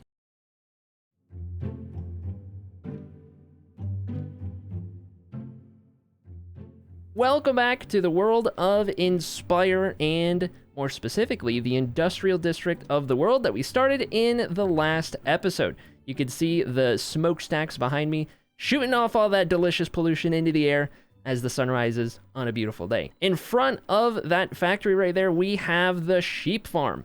And the sheep farm is the other contraption we had built a number of episodes ago that also needs its own build. So of course, in the last episode, we decided to cover our huge moss farm contraption with this big factory right here, and we even left some space on the inside to add a couple more modules to it as needed if we really want to start increasing our output in the future. Here on this side of the hill, we've got the sheep farm, and this was actually the first contraption we built in this world, and it was because I needed a ton of wool for some of the early builds we were doing. Now, we're kind of living a little bit in the Stone Age in this world in that we only really have these two contraptions going on at the moment, and I would really benefit from having a bunch more, but of course, we have been spending all of our time working on builds that have almost no purpose other than looking pretty and looking good, which is great, but it's making builds hard because I don't have a very efficient way of operating this world. So getting this industrial district progressing along and built up quite a bit in the last episode, this episode, and the next couple, I think is going to be really important to kind of help us really improve the speed and efficiency at which I can do everything in this world. So that leaves us with today's project. We are covering the sheep farm up with its own build that will make it look pretty and not just functional, so that we can start to focus on getting some more contraptions built around here, things like a super smelter, things like other farms that I can't think of right now but surely exist, and we'll give them each their own build and start to tie this area together, slowly filling it out bit by bit, much like we've been working on with the fantasy area and the really dark medieval area over yonder. So in a previous episode, I do believe I hinted at some ideas that I had for what we were going to build over the sheep farm right here. I even asked you guys for some ideas as well, and I really like the idea of sticking with some kind of electrical grid theme for what we cover the sheep farm with. So that leaves me with an electrical substation, much like I hinted at in the last episode. Now, these are something that exist absolutely everywhere, as far as I'm aware, anywhere that has electricity at the very least, but it's one of those things that's easy to forget or just not even realize that it exists. You just kind of see it and don't even register it because they're everywhere, and they just kind of look like that. You don't really know what they do for the most part, they're just there, and they just kind of make things run, right? Well, the idea is, here in the industrial area of this world, we can add something like that to really increase the immersion of the area alongside things like having power lines and transformers and other things like that, right? Get a whole electrical grid going, because I think that's one of those subtle details that oftentimes goes a little bit overlooked, especially when we're talking a little more industrial or a little more of like the modern age when it comes to building and creating a feel within various worlds, whatever the project might be. In this case, it's the industrial area of this world. Obviously, we have two other areas of the world that won't see electricity for like hundreds and hundreds of years, but that's besides the point. We're just focusing on this area right here, so it's fine. Don't worry about it. So, why do a substation, and why do a substation now? Well, if we come all the way over here across the forest, this will at some point be pretty much in the heart of our Patreon forest right here. This is one of the views you're going to have most frequently when you're looking over at the industrial area from this part of the world, right? And you'll notice that the sheep farm takes up one chunk of the build right here. Now, we had some suggestions that included things like a warehouse, things like another entire building, things that are pretty big and pretty solid. And at the end of the day, while those will definitely fit the area, the big thing with the substation is that it kind of has these gaps in it. It's not very bulky. I mean, at times it is, but it's got a lot of things that you can kind of see through. It's not going to take up too much of the visual space here, because at the end of the day, I don't want to cover up that factory. I only want this to kind of enhance the area. So by having a little substation right here in front of it on the hill, we're going to cover it up just a little bit, but we're not going to have something that takes away an entire half of the build. It's going to complement the area rather than pulling your attention away from what's going on with the factory behind it. We'll kind of create these layers, I guess, in a sense. And I felt like how we designed that sheep farm in the first place, the scuffed, I'm not going to use a tutorial style, kind of lended itself in shape to some kind of substation or electrical kind of build. It just kind of had that vibe. Maybe I'm crazy, maybe I'm imagining things, but I felt like it was kind of giving that off to begin with. So I decided to go with that, and I think it works out pretty well. At least we've got the build planned out, and we actually planned it out on stream, and everyone seemed to like it so far, so I think you'll like it as well. We're going to get started on it, but first, I want to go over the block palettes that we're going to be using for the build. So this one actually includes a couple interesting details, starting with the ground. I'm actually going to replace a bunch of the grass around there with this gravelly mixture right here. One thing that I noticed in a lot of substations in real life, or just inspiration pictures if you Google it, is that they're usually in this gravelly kind of area. You know, a little road off of the main road. You got like utility trucks that might drive down it. And I think, if I had to guess, I'm no expert, I think they put a big patch of gravel around the base of a substation so that there's no grass or flammable wildlife, generally speaking. Trees, grass, bushes, shrubs, anything like that, right? It's usually fenced off, and you have this gravelly pit around it, and that's probably in case of some kind of crazy electrical fire not catching everything else on fire, right? So we're going to try and capture that vibe as well by putting a bunch of gravel on the ground around the build. As for the actual structure itself, we are going to use this combination of blocks right here. The centerpiece is going to be what you see most often. We're going to have this blend of andesite along with smooth stone into this light gray concrete powder. And mostly from a distance, it's going to kind of capture the color palette pretty well of what you might see most often when it comes to these substations, which I don't know if these, like, if the little modules in it are individual, like, transformers or what. I don't know the terminology, but it's kind of got, like, different pods that all kind of connect or whatever. And I didn't want to use regular stone or regular concrete. Regular stone just kind of gives a regular stone vibe. I think that's a Minecraft thing that I think we all mentally have. When you build with regular stone, part of you just can't help but feel like it's like some incomplete thing because it's regular stone. It's kind of the same with dirt, right? And then with regular concrete, at least concrete that's in not powder form, it's way too textureless.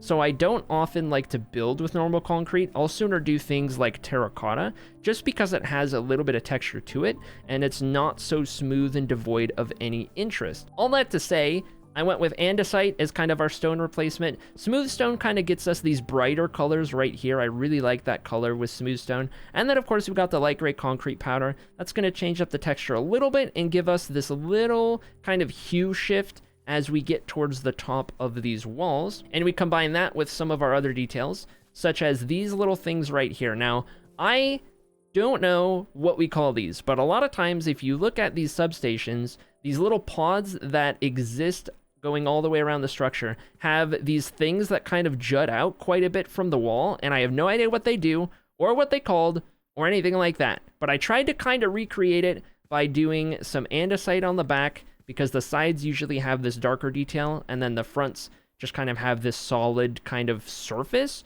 And we're going to put some iron bars over and around the sides to dress it up. But I put that there just to mention I have no idea what it is or what it does, but you're going to see it come to life on the build. And I just want you to know that when you get confused by it, I also have no idea what it is, but I think it looks good. That's what matters, right? And finally, we have this over here. This is going to be the most expensive part of this build, and what caused me to do a whole nother mining trip just for this build alone. We're building out of iron blocks. That was a mistake, but I at least combined it with some quartz pillars, and this is supposed to give this kind of metallic look to some of the beams that we're going to have go across it. If I put that reference picture back on the screen, you can see that there are these thin, kind of thin, I guess, depending on which dimension you look at it, metal struts, braces, beams, whatever we call them, that kind of come up from the sides and then loom over top. They just kind of loom over top and connect a lot of the wires and different things like that. Kind of a brace or support, I guess. And we're going to use these blocks to accomplish that. I went with this more white color, both because we can kind of get that metallic feel from it, but also so that it contrasts the rest of the build enough so that you can easily enough distinguish the difference between that part of the build and the main pods itself. Before we can actually start building this substation, however, we do need to reconfigure a little bit of this build. Of course, it's raining right as I start recording this clip. Unbelievable. Anyways, we need to reconfigure the entirety of our output. The design I went for factored in the sheep farm itself, but I decided that we were going to route our storage and item output underground instead of above and over here. And in a lot of ways, this was temporary anyway, so that's not a problem. What I do need to do is take all of this down, and we need to start routing this underground. I think what we're going to do is route it underground from around that output right there, and we're going to have it lead to some kind of underground room that we can access just by a simple hatch that will probably exist just on the outside of the structure, somewhere in the gravelly kind of area plot that sits around the place. And whenever we need to get wool, we'll just come over to the area, we'll go down trap door, it'll open up to a nice little room where we can collect all of our wool. So first things first, let's deconstruct this whole thing.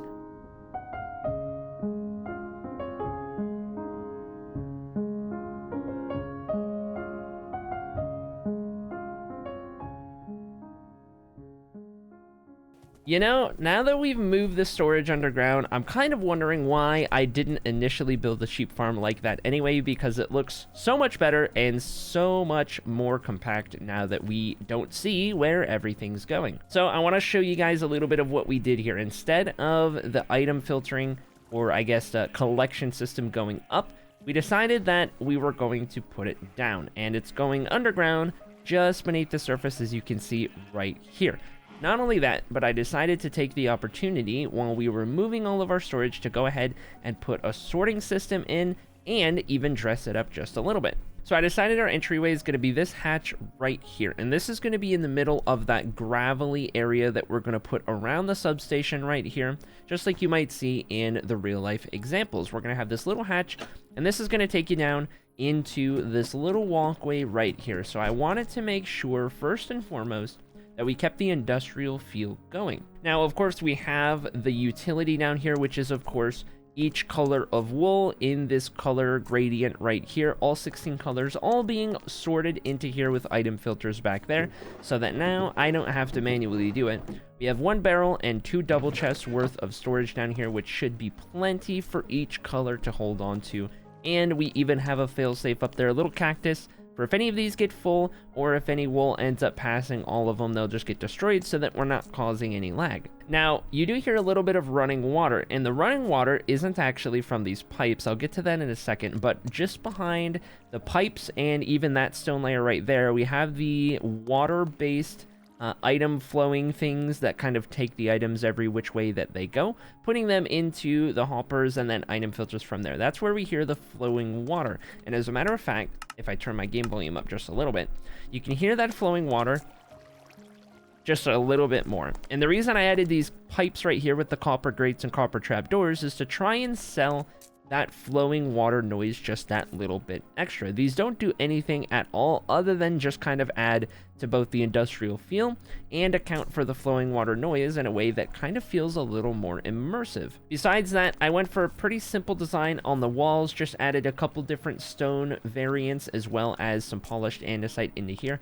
just to dress it up that little bit, make it look a little more interesting, but not doing anything that's going to necessarily pull your eye away from what else is going on in the room, such as the pipes, of course, or these little miscellaneous kind of industrial bits and bobs, much like we did on the outside of the factory, just carrying a little bit of it onto the inside of the room right here to add that nice little touch. We have these copper bulbs up in the ceiling, and I'm going to wait for these to oxidize just a little bit. I think I want stage 2 of copper bulbs, and then I think I want stage 2 of most all of the rest of the copper in here. None of this is wax, it's just taking its sweet time to start oxidizing, but I think we'll go for a mix of stage 2, maybe some stage 1s like it is right now, and then maybe like one stage 3 here or there, getting a good little variation of the different oxidization levels of each of the copper blocks. I think is going to do a lot to kind of help touch up this place and add that little bit of interest at the end. And for the floor, I went with something brand new. I tried this design with various basalt blocks right here. I decided deep slate was a little too dark, and I wanted to go for something that was kind of in the tough range of at least brightness, but of course not using actual tough since we're doing that up in the gravel area up top. So I decided smooth basalt and polished basalt in this kind of pattern right here would work pretty well, and we came up with this design, and I think it looks pretty good. I'm pretty happy with this, and I'm definitely going to steal this design in other builds in the future that we do. I think this turned out as a really fun pattern right here, especially for this 3-block wide hallway, and I could see this looking really good if it was used on a larger scale. With the storage system moved, figured out, and out of the way, I think we're finally ready to begin work on the actual build of the episode, getting the substation in place. I'm so excited for you guys to see it. Been waiting for this one to come together, and without further ado, why don't we get started?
You know, I had an idea of what we were going to build initially, but I didn't know that I was going to be able to make the details work in the way we did. I think we've absolutely nailed the vibe we're going for. I think at a glance, and especially at a distance, you can definitely tell that this is some sort of electrical substation if you know what a substation is. If not, it does generally look like some kind of industrial electrical kind of setup, something that you might see near a factory or multiple factories or similar buildings as we'll start to fill in the area. I figured this spot right here would be the perfect spot to kind of introduce the finished version of it, as it sits right in front of the factory. But again, and as I mentioned earlier in the episode, it doesn't completely take away from the factory in the background. The factory is still in a lot of ways the centerpiece. You don't draw your eye too far away from what's going on back there. It's just a nice touch that kind of helps supplement what's going on. It adds another layer to this kind of image that we're creating right here of the beginning of the industrial area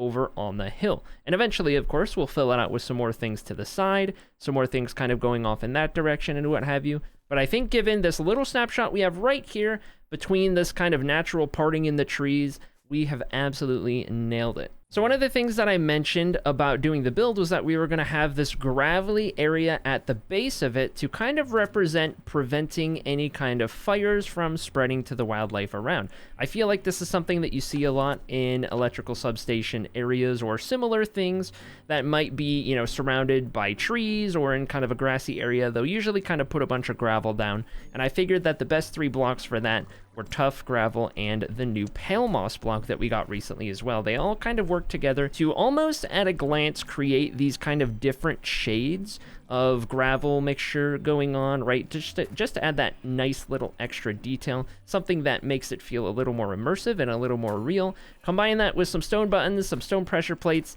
getting some loose stones and rocks strewn about the place, and I think we've done something that definitely adds to the feel and brings the build into the world as more a part of things and not just another build that was plopped in, if that makes sense. Another thing that I think we're going to look at doing soon is adding some kind of fencing around the area. Nothing too crazy because, again, we don't want to fill up the space too much so as to take away from the rest of what's going on in the area, but something nice and subtle just to kind of separate it and keep it on its own, especially once we start looking at doing a road in front of the 2 buildings right here, whether that's kind of a main road going across here and then an offshoot, or if we kind of turn this into a parking lot and have something else kind of going on in this spot. Whatever the case, I think there's still a little bit of accenting detail to do around the outsides of the substation that I think are going to help blend it in with everything else, especially with the factory as well, which itself needs some accenting details around the outside at some point. As for some of the details that we found to put in here, one thing that I was mentioning was these little jut outs. I have no idea what they do, what their function is, or what they're called, but you do see them a lot on these substations, these kind of crazy things that just stick out of the side. Tried my best to kind of get something that somewhat mimicked that a little bit. We're very limited in Minecraft, but I think we came up with something that works pretty good and definitely adds to the electrical feel. I think there's a combination of a couple things. The hoppers as these kind of coils, at least from afar. A lot of chains going every which way to kind of look like these power lines. And then the addition of candles. Just a single candle on top of like all these lightning rods, for example, or even up on top of the chains at the very top. They almost look like another little coil or electrical component that has some kind of thing at the top. I don't know the terms. I don't know anything about electricity, but I feel like it looks cool, and I feel like it definitely adds to the build. And the further away you get to where you don't see the gaps between the chains and whatever they're supposed to be connected to, the better it gets. And I think that's perfect, because that's been a trend in this world, is building things that are meant to be viewed from afar. Things that can create a certain feeling when you catch them at a glance and immerse yourself into the world just that little bit more. Now that we've got the substation build done and added to the area, both of our farms covered up, there is something special that we need to address in this episode, and that is the forest over yonder, the Patreon trees. More specifically, we have a new member, which means it's time to go build a new tree.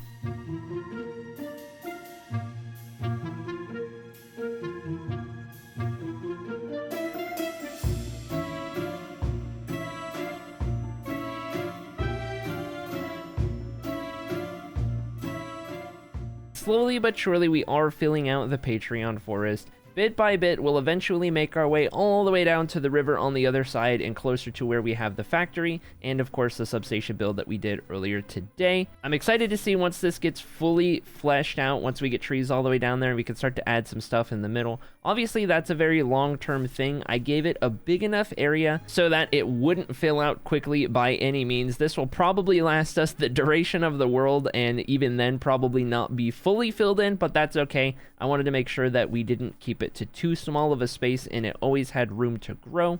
At some point, when I feel like we have enough stuff going on in here, I do want to swing through and start detailing up the area. I want to have a little walkable path that kind of meanders amongst the trees and can kind of connect at least these two areas of the world, the fantasy area and the factory industrial area as well. Obviously, the river is kind of our cross for into the medieval side, so that's a little bit different, but just adding these little touches so that the Patreon forest is not only here and exists and looks good, but is also walkable and something that you can kind of experience as well. So as always, if anyone else joins the Patreon to support what we're doing, you'll get your own custom tree. But in the meantime, I'm really happy with what we've done in this episode. I think this came together really good. And while it's not the biggest build by any means, or the most complicated or detailed or anything like that we've done in this world, I do think it's important that we don't forget the significance of smaller builds and how much they can add to the world. Not everything needs to be so big, and not everything needs to be so incredibly detailed. You can take something like this, which isn't that big at all, isn't that complex at all, and definitely didn't take all that much time to build, and you can do so much to a world and so much to an area just by including it in the right way, especially if you start to tie it in with some accenting details, which I'm excited to get to in some of the future episodes.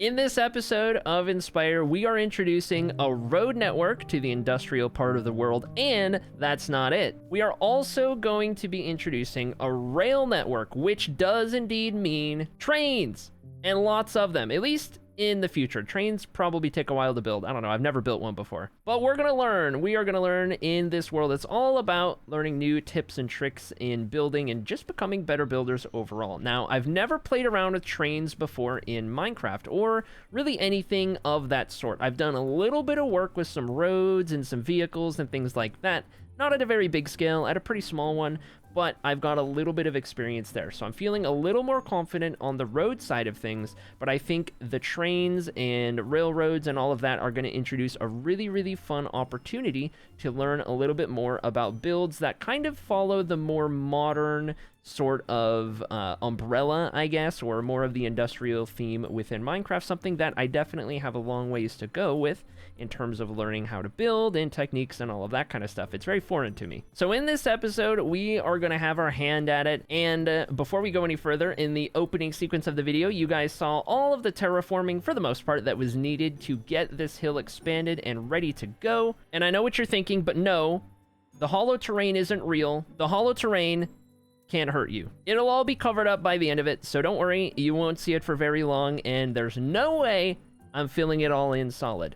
But regardless, in the industrial area of the world, in the previous episodes, if you've caught them, you will know that our goal here is to create an aesthetic build and cover for every one of our farms or efficient contraptions that we utilize in this world. So far, we have the big orange factory right here covering our moss farm, and we've got our little substation over there covering our sheep farm. The one exception would be our creeper farm and sugarcane farm, which we have way off in the medieval part of the world, in which we built the entire spire around it and everything like that. But over here in the industrial area, we're going to have a huge majority of all of our redstone and gameplay efficiency type of builds, and we're going to build up aesthetic things around all of them. So in that category, even though it's not entirely redstone, we have a lot of villagers, and they are temporarily sitting right down here at the moment with all of their jobs, and they're in minecarts and ready to be moved, and they have been waiting for quite a while down in this hole. It is time to get these guys out of the hole. So today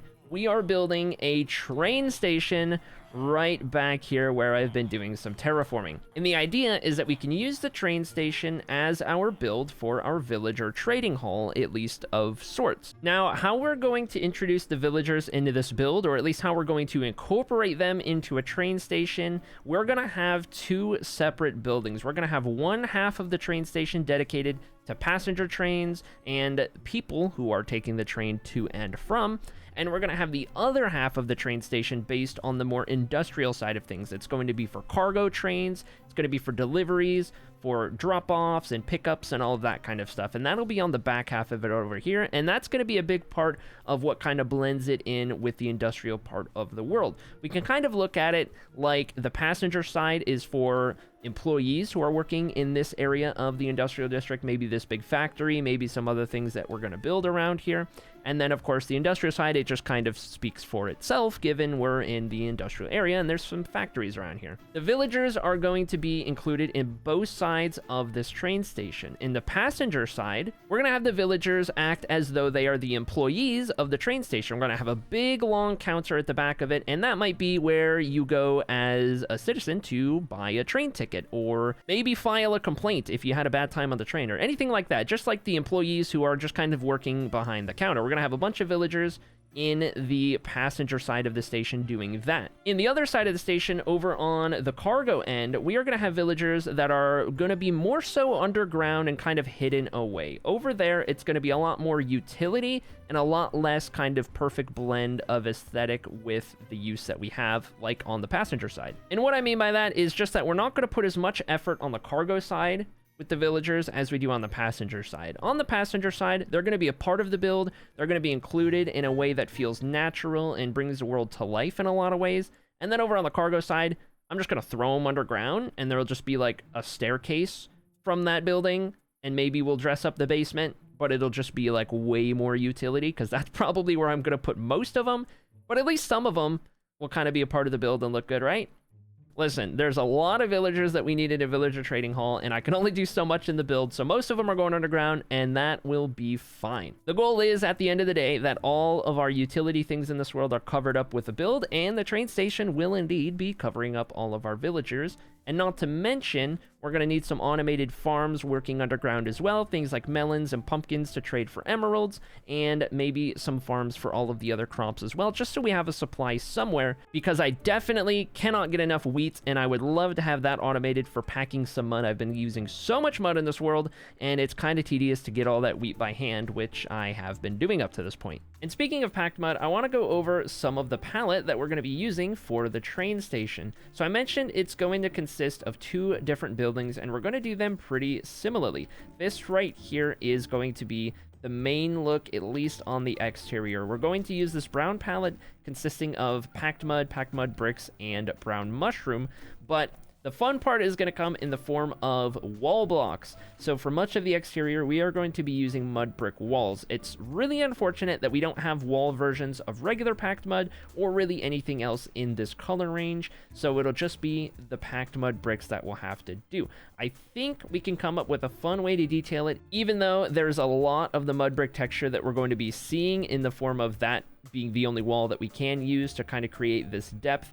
One of the things we're going to do is involve these three blocks every so often. It's going to be these little splotches of kind of weathered and worn down parts of the building. Using light gray terracotta, dripstone blocks, and this weathered or exposed rather copper block right here in tandem, every so often, not that much at all, just little patches of it here and there, can kind of do a little bit of what we've seen in the Orange Factory, where we get these little weathered areas, these little patches that just kind of show the age of the building, the wear and tear over the years. And while that building has quite a lot of it, we're not going to have as much in the train stations, and a part of that is just that the buildings are much smaller than that big factory. But nonetheless, I think it will do a lot to kind of help supplement the build and add that extra little detail to catch your eye. Up top on the roof, we're going to be using these 2 blocks, or I guess 3 right here. We're going to be using this polished tuff to just accent the edges of it, and then the majority of the roof is going to be deep slate between these 2 versions right here, bricks and polished deep slate as well, just kind of in a random pattern of sorts to get that darker color and kind of help contrast that brown. One of the biggest things that we're going to be doing in this build is not using overhangs or ledges. I've set up the palette right here with a little overhang, but once we actually get the buildings in place, I'm going to try building the roof flush with the edges of the building. That's something that I am scared to do in any build I ever do, and I always lean on doing these overhangs because I love building with depth, but I think you can learn a lot from trying to avoid that and trying to intentionally do some of the harder things. You can kind of teach yourself some more tricks and some more ways to make it work in case you're ever in a situation where it might work as a little bit of a better solution and you don't find yourself going back to old habits and never thinking outside the box. So I'm excited to see how that turns out in the build. I think I've got an idea as to what we can do to make it look good and make it work with our 2 buildings. Over here, we've got the floor palette for the interior. Now, this is a really common block palette with one change to it. Normally, you would use normal granite to go with bricks and terracotta, and that's usually the palette that I think everyone who's played Minecraft has used at one point or another, and there's good reason for that. It is one of the best block palettes in the game. We are going to change it up, however, for the train station and use polished granite. The reason that we're using polished granite instead of regular is that I want the insides of the train station to feel a little bit more high quality. I want it to feel like it's of better construction, and I feel like the normal palette with the regular granite works a little bit more for outdoor areas or exterior builds, whereas we're kind of doing the inside of a nicer building of a business, and therefore I feel like that one little change right there can just kind of help take it to that next level and make it fit in a little bit better. And the reason I went with this palette for the floor is I think it works really well with the brown that we're using for the wall, and even the kind of weathered accent patches that we're going to have with those 3 blocks right there. It's just 1 or 2 hue shifts over. It's pretty close, but enough that it's still different, and once we get the building in place and we see the floor with the brown walls around the outside, it creates a pretty good look, I think, that isn't too contrasty, but is still different from the walls and even the ceilings, which we'll be incorporating a little bit more tuff in and some deep slate as well, and that's where we kind of get our pop of contrast. With the palette decided, there is, of course, one glaring issue. We want to build a train station, but there's nowhere for trains to even go. We gotta lay some tracks for the trains to occupy, and I think that would be a really good base to start with so that we can build everything else around it. That is the focus of the build, after all.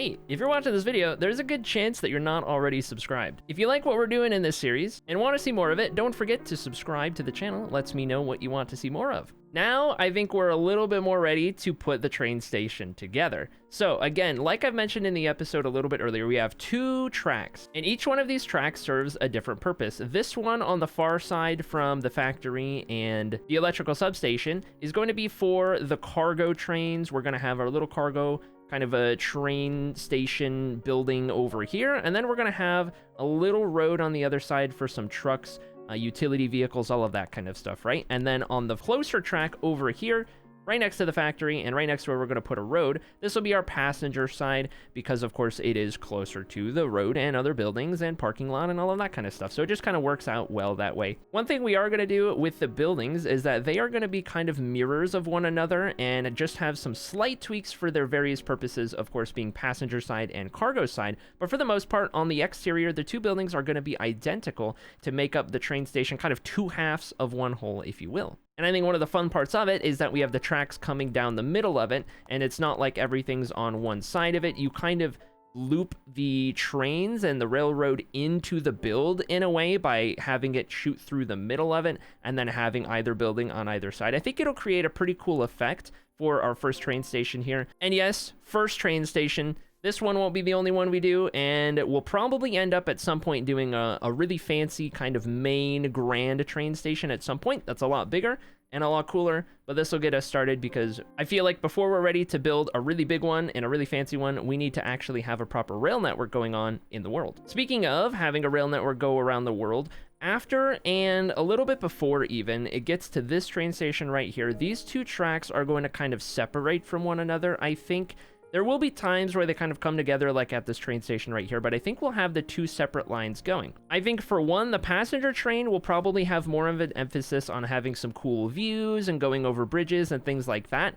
And then the cargo train, when it's doing its thing, might be a little bit less aesthetic and a little bit more kind of going through tunnels and just kind of taking utility routes and that kind of thing. I think it could create a pretty interesting dynamic and also have 2 different rail lines going throughout the industrial district rather than just 2 of them that are basically one because they're sandwiched together. Eventually, not in this episode, but in the future, we're going to continue these tracks down this way, and then we are going to loop them to the left. So of course, if you remember, we have 3 different areas of the world. We've got our fantasy area over here, and that's pretty much divided by this body of water right here from our industrial area, which we are just at the very edge of starting out up on this hill. The 3rd area is way off in the distance and doesn't really interact with the industrial district until you get much farther that way. So we don't really have to worry about that for now. But one thing that we do have to keep in mind is that the tracks are going to meander to the left, either at the very edge of this hill or down next to the water, either one. We'll figure it out when the time comes, but those are going to curve that way. And then off in that direction,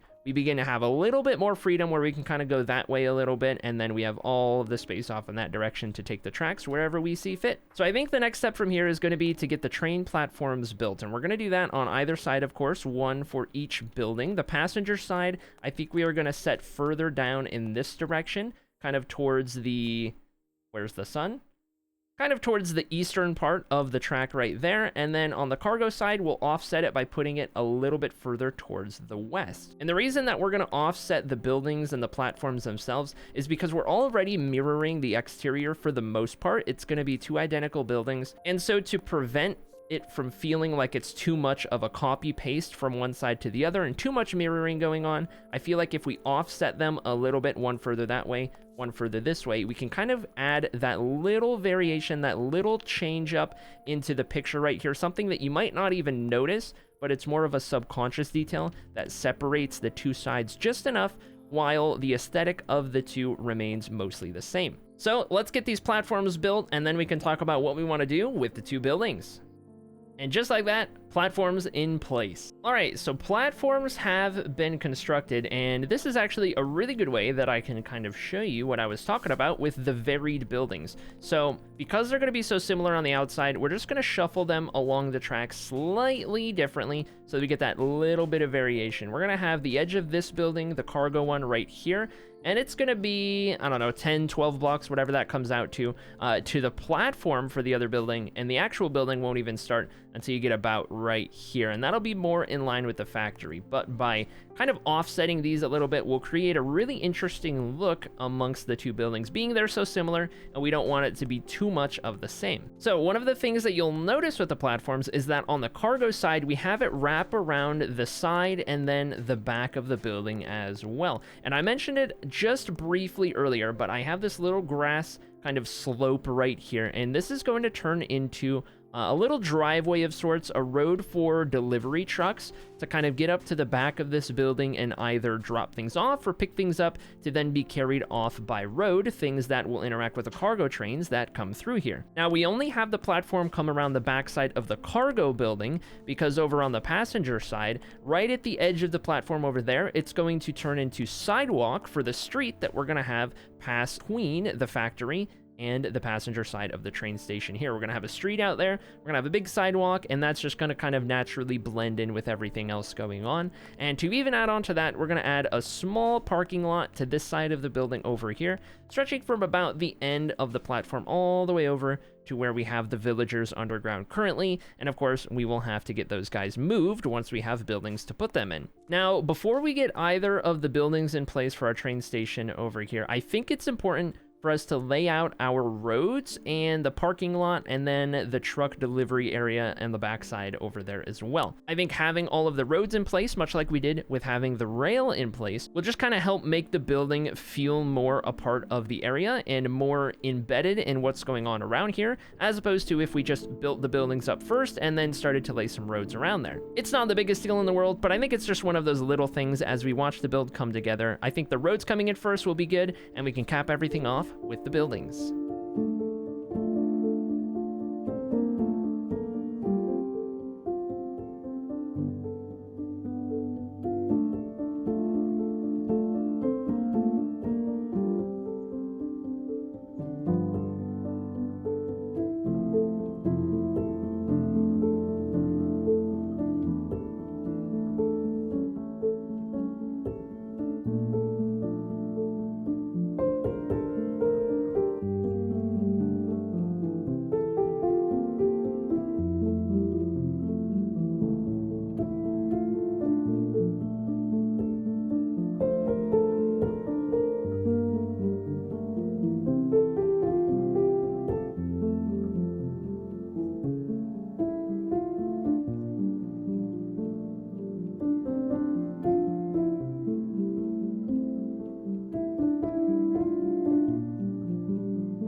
Now we are ready to build the buildings. I wanted to save those for last because that's where we're going to be putting all of our villagers inside of. But before we actually get started on that, let's talk a little bit about what I've built. So as you can see right here, we've introduced our first little stretch of road. It's nothing crazy. It's really simple as it stretches down over here. And I do think that eventually we are going to build a parking lot here in between the factory and that electrical substation. I think at some point we'll come back through here. I'll probably tear up the sidewalk a little bit and we'll kind of angle the road so that it kind of just hits a dead end, maybe a little cul-de-sac or something like that, and then we have our parking lot. And the road for the most part will just continue off that way, more towards the rest of the industrial district. Besides that, I've got our first little parking lot right here. It's very simple, and I need to finish it once we move the villagers. I actually couldn't put anything there because the villagers are in the way in that little hill. So once I do that, I'll be able to finish off that last 2 blocks of the parking lot right there. But I wanted to do something that was pretty simple. We even have it handicap accessible right there. We added this little walkway up into one of the side doors right here, and then, of course, we have the sidewalks next to the street that stretch all the rest of the plot. And much like with everything else, everything that you see just kind of getting cut off will eventually expand into the rest of the industrial district of the world, off in that direction as we build it up over time. Over on the backside, you can see some of the pavement that we've put over there as well for some of the delivery vehicles that will be coming to and from the cargo side of the train station. Over on the far side, we've got a little slope where the road just kind of dips down and then hits a part right next to the water. And as a matter of fact, if we come all the way over here, you can actually see that slope. We've got some retaining walls going on the side right here. This part for the platform that wraps all the way around the building and next to the railroad over there. And then, of course, the plot with the building right here. I tried to leave enough space with the road right here for delivery trucks, whether that's box trucks or semi-trucks or what have you, to at least have some maneuvering room. I tried to build it in a way that it would make sense and in a way that felt like things were possible, but also not too open and spacious, because as you can see,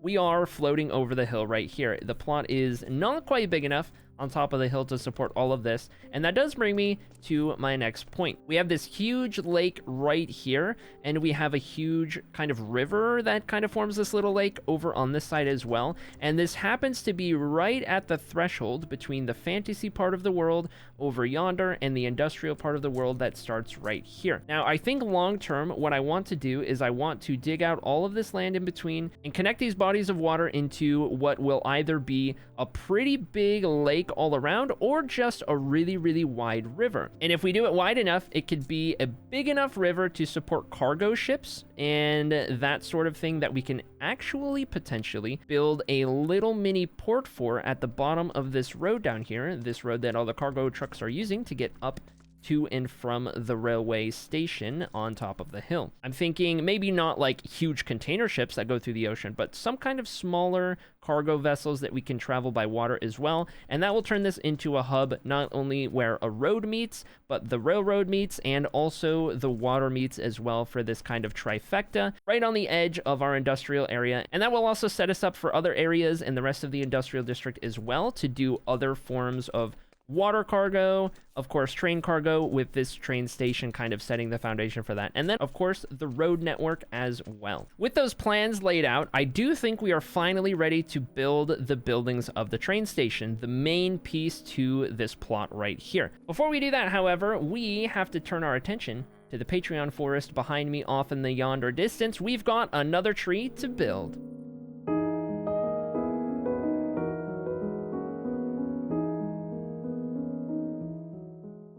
And now, finally, let's get these two buildings going. We've got the passenger building on this side, and we've got the cargo building on the other side. And again, they're going to be pretty similar aesthetically, and the insides are going to have a little bit different functionality. But once we get these two buildings up to make our train station, I'll be able to start moving the villagers in, and we'll have a proper setup for our villagers in this world.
The vision is starting to come together. Now, this has taken quite a long time, so I don't think we're going to have to worry about moving all of the villagers in on this episode. However, I'm really happy that we got both of these buildings in place, the passenger side and the cargo side of our train station. So let's take a closer look at what we've done. So if you come down through the parking lot over here and through the bollards and into the passenger side of the building, we've got our interior in place, and I went for something that could work a little bit aesthetically and quite a bit functionally, given this is, of course, our villager focused build of the industrial area. So for the most part in this area, we've got all of these seats, we've got these benches, these chairs, what have you. The idea is it's the passenger side of the station. So over on the far wall, we might have like the ticket booth, I guess, or whatever you might call it. This is where you're going to get your train tickets. You're going to figure out where you're going, what trains come at what times, all of that kind of stuff. We have these little line dividers, and you would imagine that they would probably need a lot of seating in here for people waiting for their trains to arrive,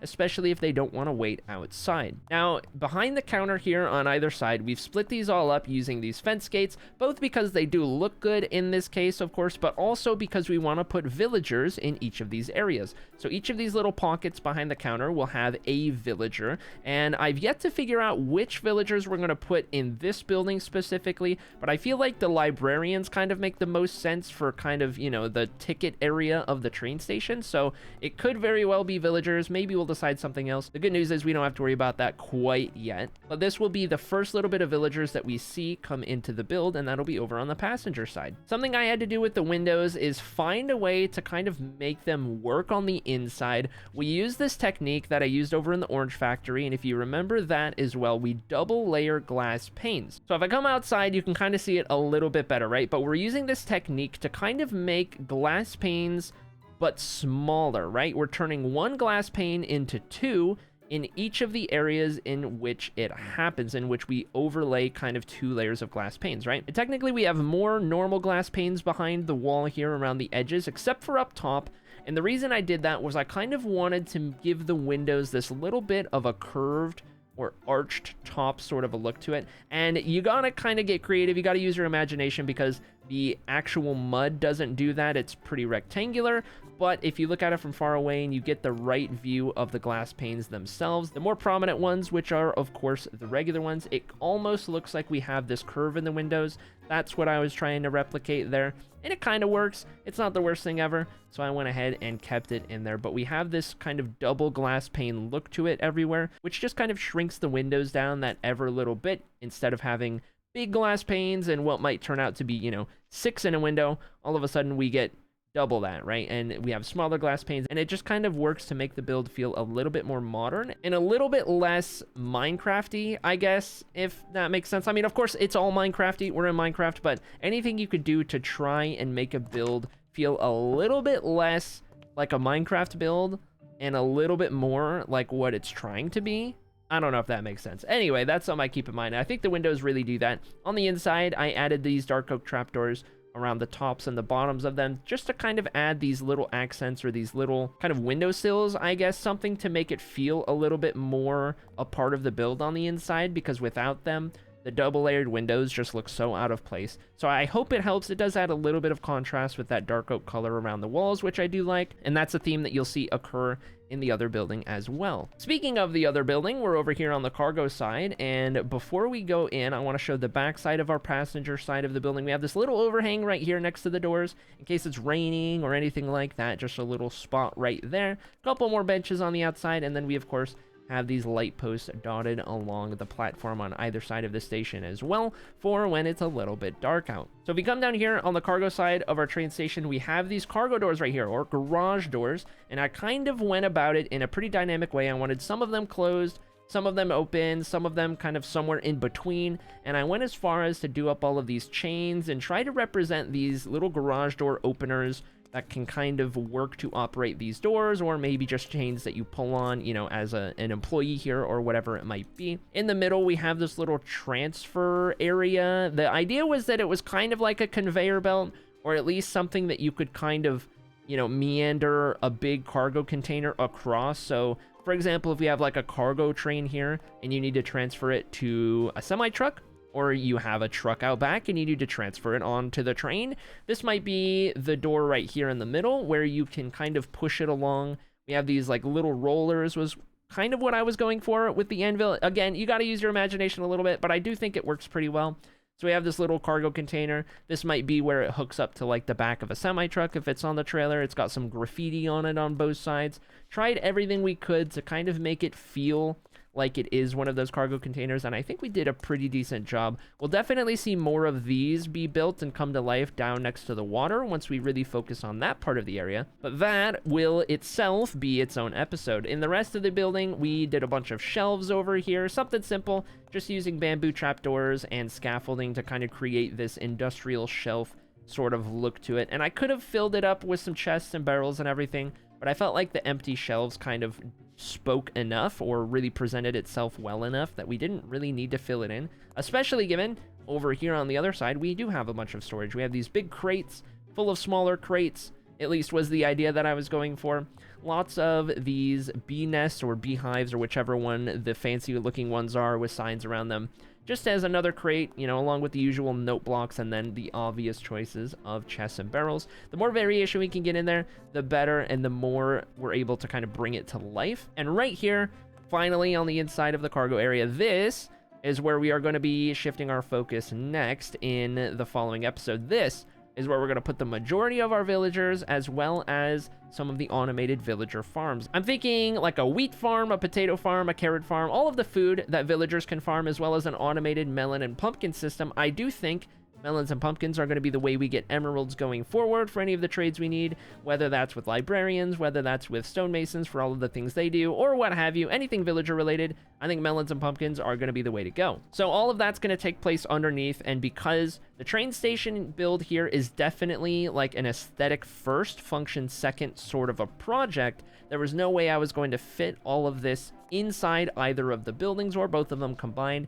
The best thing we could do is do a little bit in one of the buildings and really lean into the aesthetic part of this build, and then start putting the rest of them underground in some sort of basement or just underneath the build utility area, much like in the Moss Farm Factory, for example. You just enter the door and it's not at all aesthetic, it's just all utility in there. It's big empty space with a big farm in the middle that I have room to expand as well. It's really no different here. We're just kind of going underneath the build. Getting those villagers in underneath will be making a huge difference. I'm actually down to like my last 6 golden carrots or something like that, so I really need to get on that pretty quick. I'm running out of food, and of course we could use the wheat farm for all of the mud that we need to pack. I have used so much mud in this world, and there's so much more to come. Now, one thing I did mention, of course, was the water on the back side of the build, and I know I mentioned this earlier in the episode as well, some of the potential future plans to connect the water and kind of create a little harbor down here. And I don't know when exactly we'll get to that, but one thing I do know that I want to do in the next episode, along with working on getting the villagers in place, is a little bit of terraforming back here as well. We're going to do some combination of retaining walls on this far side, similar to what we did over here, right next to where we have the platform for the building. We'll do a mix of terraforming and retaining walls. It's not going to terraform all the way down like one big gradual hill, but it's also not going to be purely retaining wall just going all the way down in the terrain. We're gonna probably find a balance there. And another thing we may do is build out this parking lot for what will be kind of a harbor area. That's something that I think we will try to work on as well, right where I kind of left it off in that little spot right there. Just some brainstorming, some things that I think we could do in the following episode to try and finish out this area, along with, of course, finishing out the function and the utility, which is, of course, centered around all of those villagers that we have in the hole. And who knows, that might not be the only thing that we do in the next episode. As a matter of fact, at some point, we are going to need actual trains and actual vehicles to take up the rails and the roads that we're building in this area.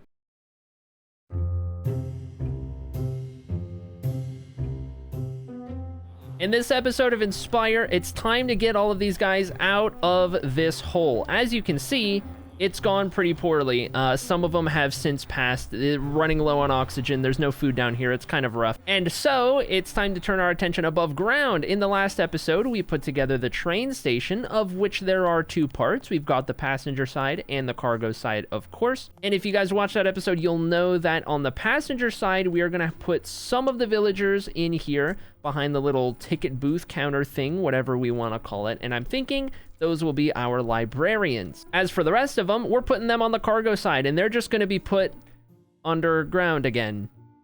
But that's okay, because at least this underground section will look better and have walls and air vents and food. Allow me to show you. I've actually just got done digging out a little bit of the area, trying to get it planned out ahead of this episode so that we can jump right into actually putting everything together.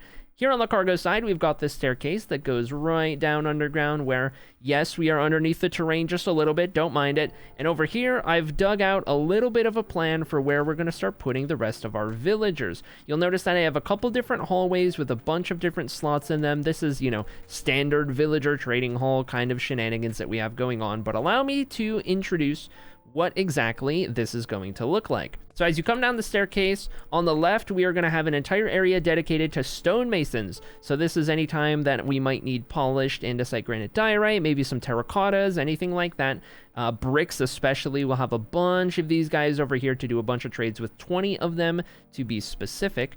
On the opposite side, over here is where we're going to have all of our farmers, and the farmers are going to be the source of all of our emeralds. They are going to come from melons and pumpkins, and now either side over here, I've dug out at least the beginning of an area that will be one side melons, one side pumpkins, automated, and then all outputting to somewhere in the middle right here. We'll have an auto crafter for the melons to put them into the full melon blocks, and then the pumpkins, they'll just route directly into whatever storage we have. And the idea is that all of our farmers have both the melon and pumpkin trades at the same time, so that can be how we maximize our emerald output to do with trades and everything like that. Especially because chopping all of the trees for sticks isn't very fun, and we could do a bamboo setup, but I feel like we would just need a huge area to do that with. And with the melon pumpkin, we can kind of stack it all on top of one another, going all up and down here, and just use the farmers, and it feels like a pretty good way to do that. So we have our farmers on this hallway, we have our stonemasons over there, we've got our melons and pumpkins area on the end of the hallway in those big rooms, and over here we've got the rest of it. This is going to be a hall of 20 slots for the random whatever else I want to put in here group of villagers. So minus librarians, minus farmers, and minus stonemasons. We might have some cartographers, we might have some armorers, we might have some fishermen, some clerics, anything like that, whatever else we feel necessary. We've got 20 spaces over here to put whoever else in the hall on this side. And finally, these two rooms right here, these will be two different 9x9 wheat setups. So we'll have some farmer villagers stuck in these rooms just farming wheat all the time, and we'll have a collection system that picks up all of that wheat. I'm not doing any other carrots, potatoes, beetroot, anything like that, because the wheat is the only thing that we really need, and we can use it for a multitude of things, but most importantly, packing mud.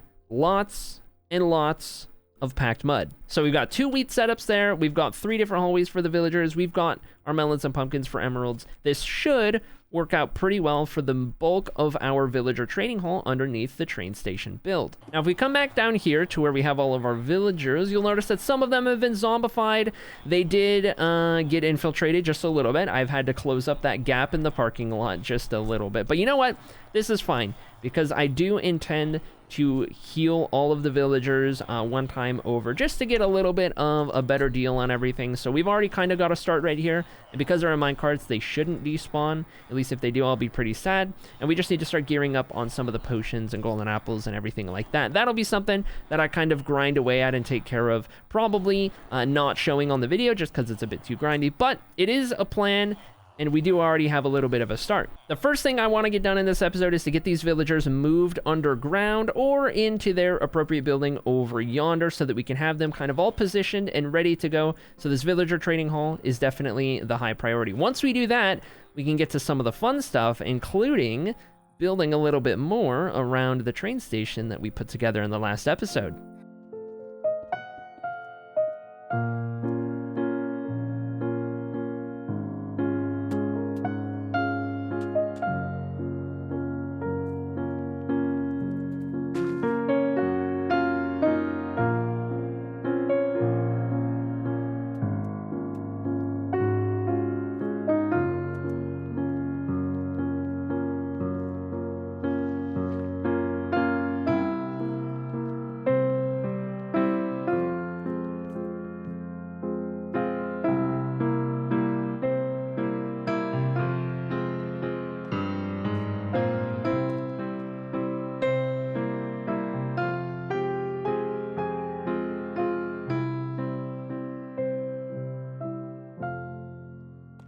The easy part is done, and the easy part was actually building out the basement that we're going to put all the villagers in over here on the cargo side. So you guys saw a couple little clips of it, but I'll go ahead and give you the walkthrough as we approach down here into the basement, where we're going to have the bulk of our villager haul. And of course, like I mentioned earlier, we have some villagers that are actually going to be a part of the build upstairs and on the passenger side of the train station, but for the most part, this is just going to be a villager haul. So at best, I just made the block palette kind of match what we have going on with the train station above ground, and just kind of carried that down into the basement down here with the mud wall color, the granite brick terracotta floor color, and then the tough ceiling mixture that we have up here. Something that, you know, looks respectable, looks decent enough, but, you know, it's very clearly a villager hall, and that's the only thing it's doing. So at the end of the day, it's fine, it's underground, you're not really going to see it, but I did take at least the bare minimum liberties for making it fit in with the build as a whole. So our next step from here is actually going to be to do a little bit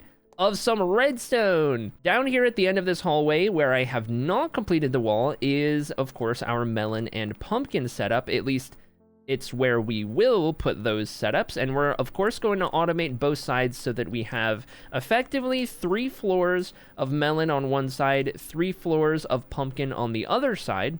The melon side will have an auto crafter. We'll craft those into full melon blocks, and the idea is that this hallway right here will be our farmer hallway, and this is where we make our emeralds to do all of the trading that we ever want to do in this world via melons and pumpkins. We'll have these machines running at all times. They'll probably output somewhere into the middle of the wall right here, just in like a combined storage of both melons and pumpkins. I can walk in here, grab a bunch of them, do a bunch of trades with some villagers, whether I need golden carrots from them. We can get the emeralds from the melons and pumpkins. Maybe I need to go trade with the stonemasons. Maybe I need some books from the librarians, whatever it is. This is going to be our main source of emerald income right here. So before we can actually move all of the villagers in, or at least, I mean, I could, but before I will, I want to do this redstone contraption, or these 2 redstone contraptions right here behind the wall, so that we can build up the wall, finalize it, and most importantly, have both of these farms running while I do the really grindy, tedious bit of first curing all the villagers, zombifying them, all of that kind of stuff, and then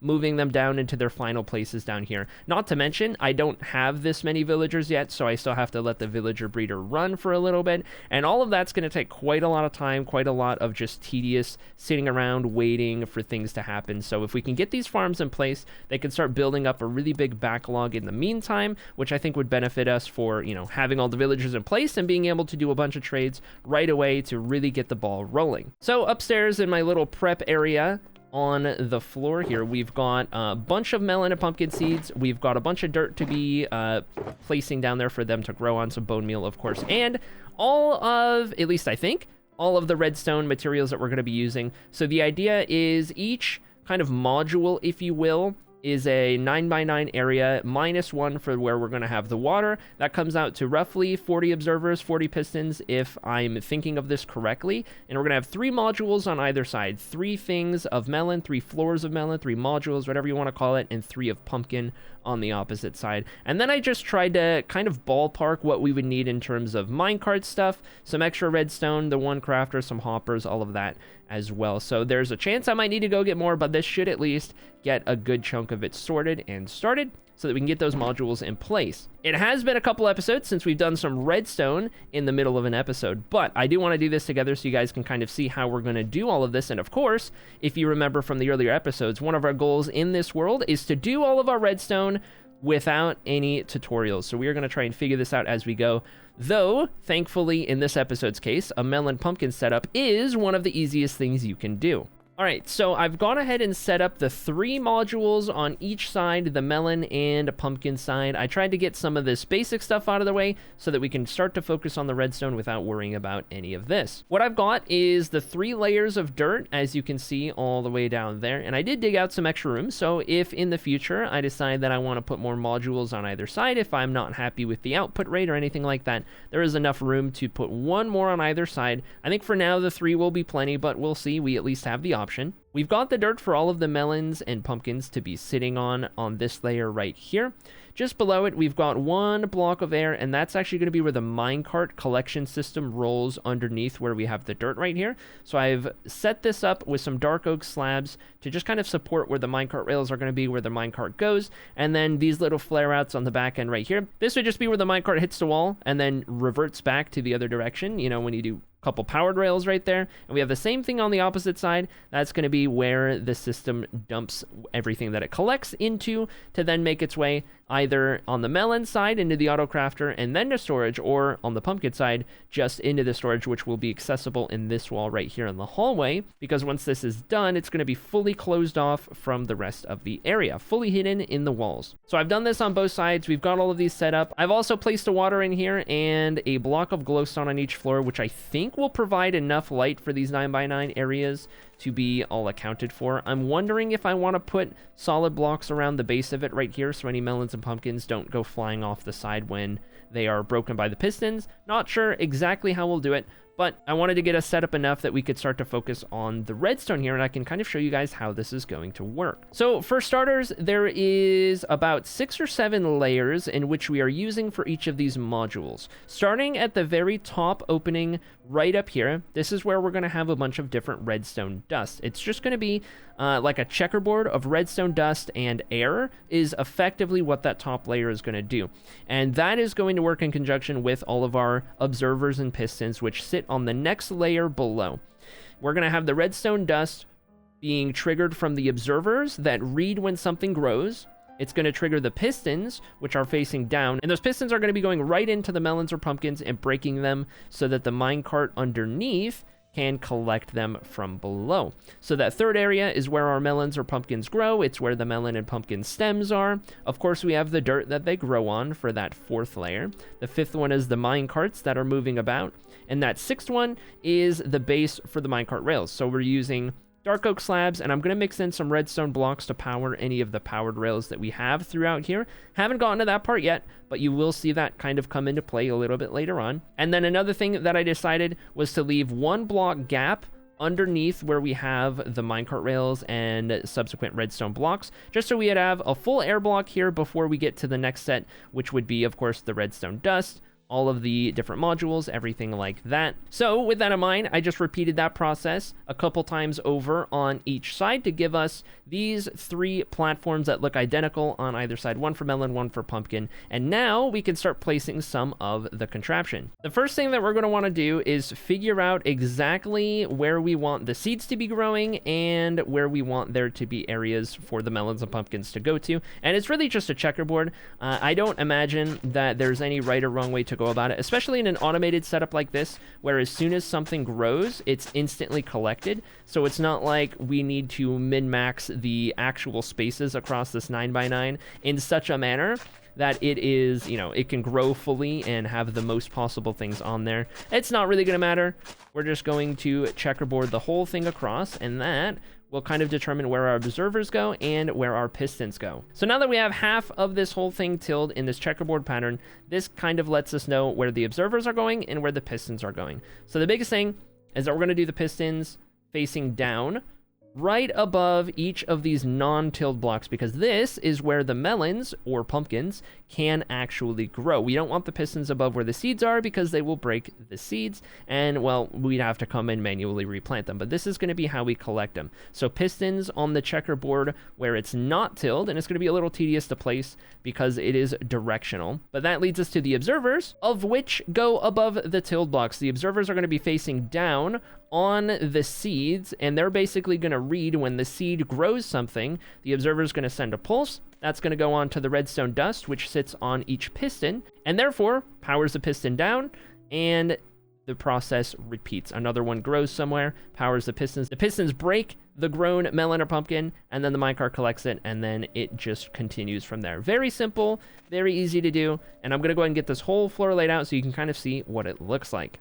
Okay, I was definitely wrong about where you place the redstone dust, but that's okay. It's an easy fix. It's not on the pistons, it's on the observers so that they can get powered and then power the pistons. I thought they had to be on the back of the pistons. I was wrong. That's okay. Same amount of redstone used, but we've got it all set up, and we even bone mealed a little bit of it over there so that we can actually see it functioning, just to fully test that everything is working as intended. As you can see, I decided that melons will be this side over here, the right side from the hallway. And so at the end of the collection system that we'll eventually put in place, we're going to have the auto crafter that turns these back into the melon blocks, which are, of course, what is tradable with the villagers. But from right here, you can pretty much see entirely how this system works. It's just alternating observers facing down and pistons facing down, depending on what block you're doing for melons or pumpkins, since they grow the same. The observer core reads the stem, and the piston breaks wherever the full block grows, which is the untilled soil. And we just put redstone dust on top of each observer, and just like that, you're good to go. Now, with farming in Minecraft, especially if it's underground, light is going to become an issue. So the reason that I did the light block above the water right there is because we don't need an observer or a piston, given the only thing that's right there is our water source to keep everything nice and hydrated. I decided any full light block right there, glowstone, shroom light, frog light, doesn't really matter what it is, that will provide enough light to the area so that the crops can grow appropriately, and you can, you know, just place them in the first place. If it's too dark, you can't actually place anything on soil, so that just kind of helps alleviate that and makes it so that you can see a little bit better if you're working in the area. That all being said, down below is where we have to start doing our minecart rails. So I don't think I brought enough powered rails. I'm gonna have to go get a couple more of those before we begin, and I'm gonna run out of redstone before we finish doing all of these modules. But we're gonna go ahead and get this minecart system in place. Before we do that though, I think I do want to go ahead and do all of the main part of the module. All throughout each side, we're gonna go place the rest of the observers and pistons and redstone dust and seeds, till all the rest of the soil, get all of that set up so that we're ready to move on to the collection system all at once.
Alright, so I might have gotten a little bit carried away while I was working on the redstone and the farms, and then all of a sudden I was working on the villagers and I had them cured and I rolled them in here. But that does at the very least mean that we're all done with the villagers. So this is something that I spent a lot of time working with you guys on stream to try and complete, and it definitely took about as long as I was willing to spend on it, maybe a little bit longer, but that's okay, because at the end of the day, we're gonna need these guys for everything that we do in this world, finally having a little bit of a source of emeralds, and therefore food and all the trades that we need. We finally don't have to worry about it. And the best part of all is that we have a proper use for our train station right here. We of course have the theme where everything we build in this world has some sort of function, some sort of purpose, or at least everything that we need to build with some sort of function or some sort of purpose has its own aesthetic build around it. It's kind of tied into the world in a way that makes sense and kind of fits everything that's nearby. I think we did a pretty good job of that with the villagers, especially with the librarians over in the passenger side of the train station. And then of course, right underneath where I'm standing at the moment, we have the rest of the villagers in the little hidden away basement villager hall. If we come on into the cargo side of the train station and ignore the shulker monster from building all of it, and we head downstairs, I still gotta finalize the lighting. It's just the torches right now, but for the most part, everything is in place, everything's set up. I've got 20 stonemasons all lined up over here with a pretty balanced split of polished andesite, granite, and diorite, as I feel like those will be the most useful trades for us from those guys. And then of course I've got the food hallway. Here are all of our farmers. This is how we're going to make our emeralds, and of course how we're going to feed ourselves. Here is the melon and pumpkin farm, or I guess melon on the right side, pumpkin on the left side. Our big profit machine, essentially. These produce so much just off of the 3 layers alone. I think I mentioned earlier that I might be doing more layers in the future, like I kind of left the room for it. That is absolutely not going to be necessary. This is more than I can keep up with, but that's a good problem to have. We've got the melons being auto-crafted and then output as melons ready to trade, so I don't have to touch them. And then of course we've got all the pumpkins right here. And at some point, I think I'm going to start shulker loading these. I'll probably do it manually because I would have no idea how to set up a shulker loader without a tutorial. And of course, we're trying not to use any tutorials when it comes to redstoning in the Inspire world, trying to figure it all out on our own and learn as much as we can. After these two hallways at the entrance, if you go to the rest of the villager hall over here, we've just got the miscellaneous bunch of villagers. We've got a couple clerics, a bunch of cartographers, some fletchers, some armorers, some tool makers, whatever their official title is. And then behind these two walls right here, I've got 2 wheat farms. There's a villager in each managing the little 9x9 plot, farming some wheat, and then a collection system that is, if it's working correctly, collecting all of the wheat, auto-crafting it into hay, separating out the seeds, and then depositing it here in this chest. We've got 3 hay bales at the moment, and I'm going to be using all of these for any mud packing that I need to do, or I guess any other wheat or hay necessities that I might have. But the number one thing that I had in mind was definitely for packing mud, as that's been a big hiccup and a big roadblock up to this point with building most anything in this world, is just the amount of wheat I need and the amount of wheat that I don't have. Hopefully that solves our issue, and this could be our little all-in-one place for all of these different resources we need, all of these grindy things that we can just collect from the villagers or from the automated villager process, and it'll mean a whole lot less work for us above the surface in between builds. When I need to resource collect, I'll just need to get the stuff I can't get down here,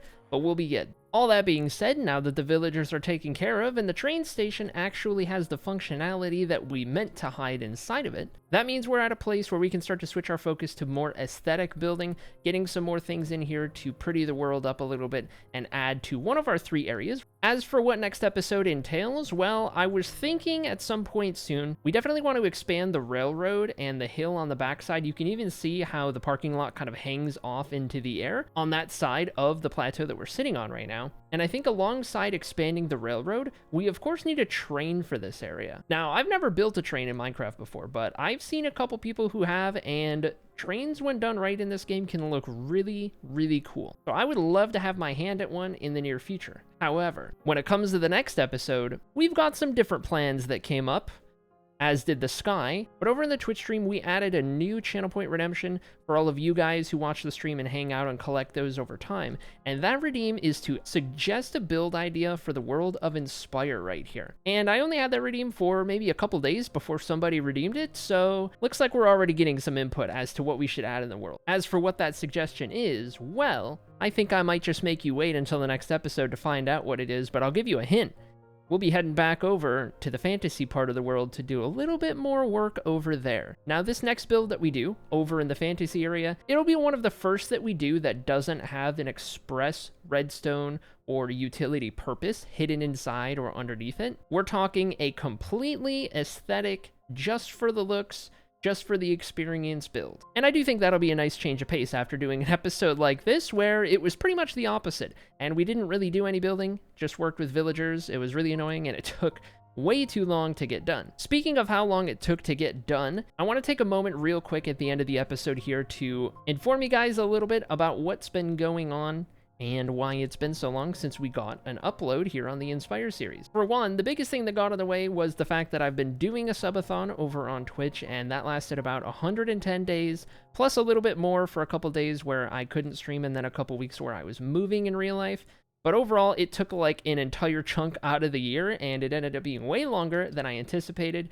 During that time, I got a little burnt out on Minecraft just from doing a ton of it all at once without slowing down, and that meant that I kind of fried the creative side of my brain just a little bit and needed to take a step back before I came back here, because of course everything we do in this world needs to get the time and attention and love that I think it deserves. Not only that, but I think starting in the next episode, you're going to start to see a new look from what you've been used to here in this series in terms of how I look walking around. And I think that might change a little bit more frequently. I've put the feeler out there for any of you guys who like making skins to do up a skin in your free time if you like and submit it, and I can use it kind of as a fun little piece of fan art where I can swap around different skins from time to time, especially over on the stream. I think here on the Inspire videos we'll probably try and keep it somewhat consistent, maybe a little bit more than over there, but just a fun little detail that I knew a couple of you guys at least would have some fun doing. With all that said, we're back on schedule, the ball is rolling again, and the next episode should come out with a normal gap somewhere between a week and 10 days or something around that, depending on how big this next build is over the fantasy area.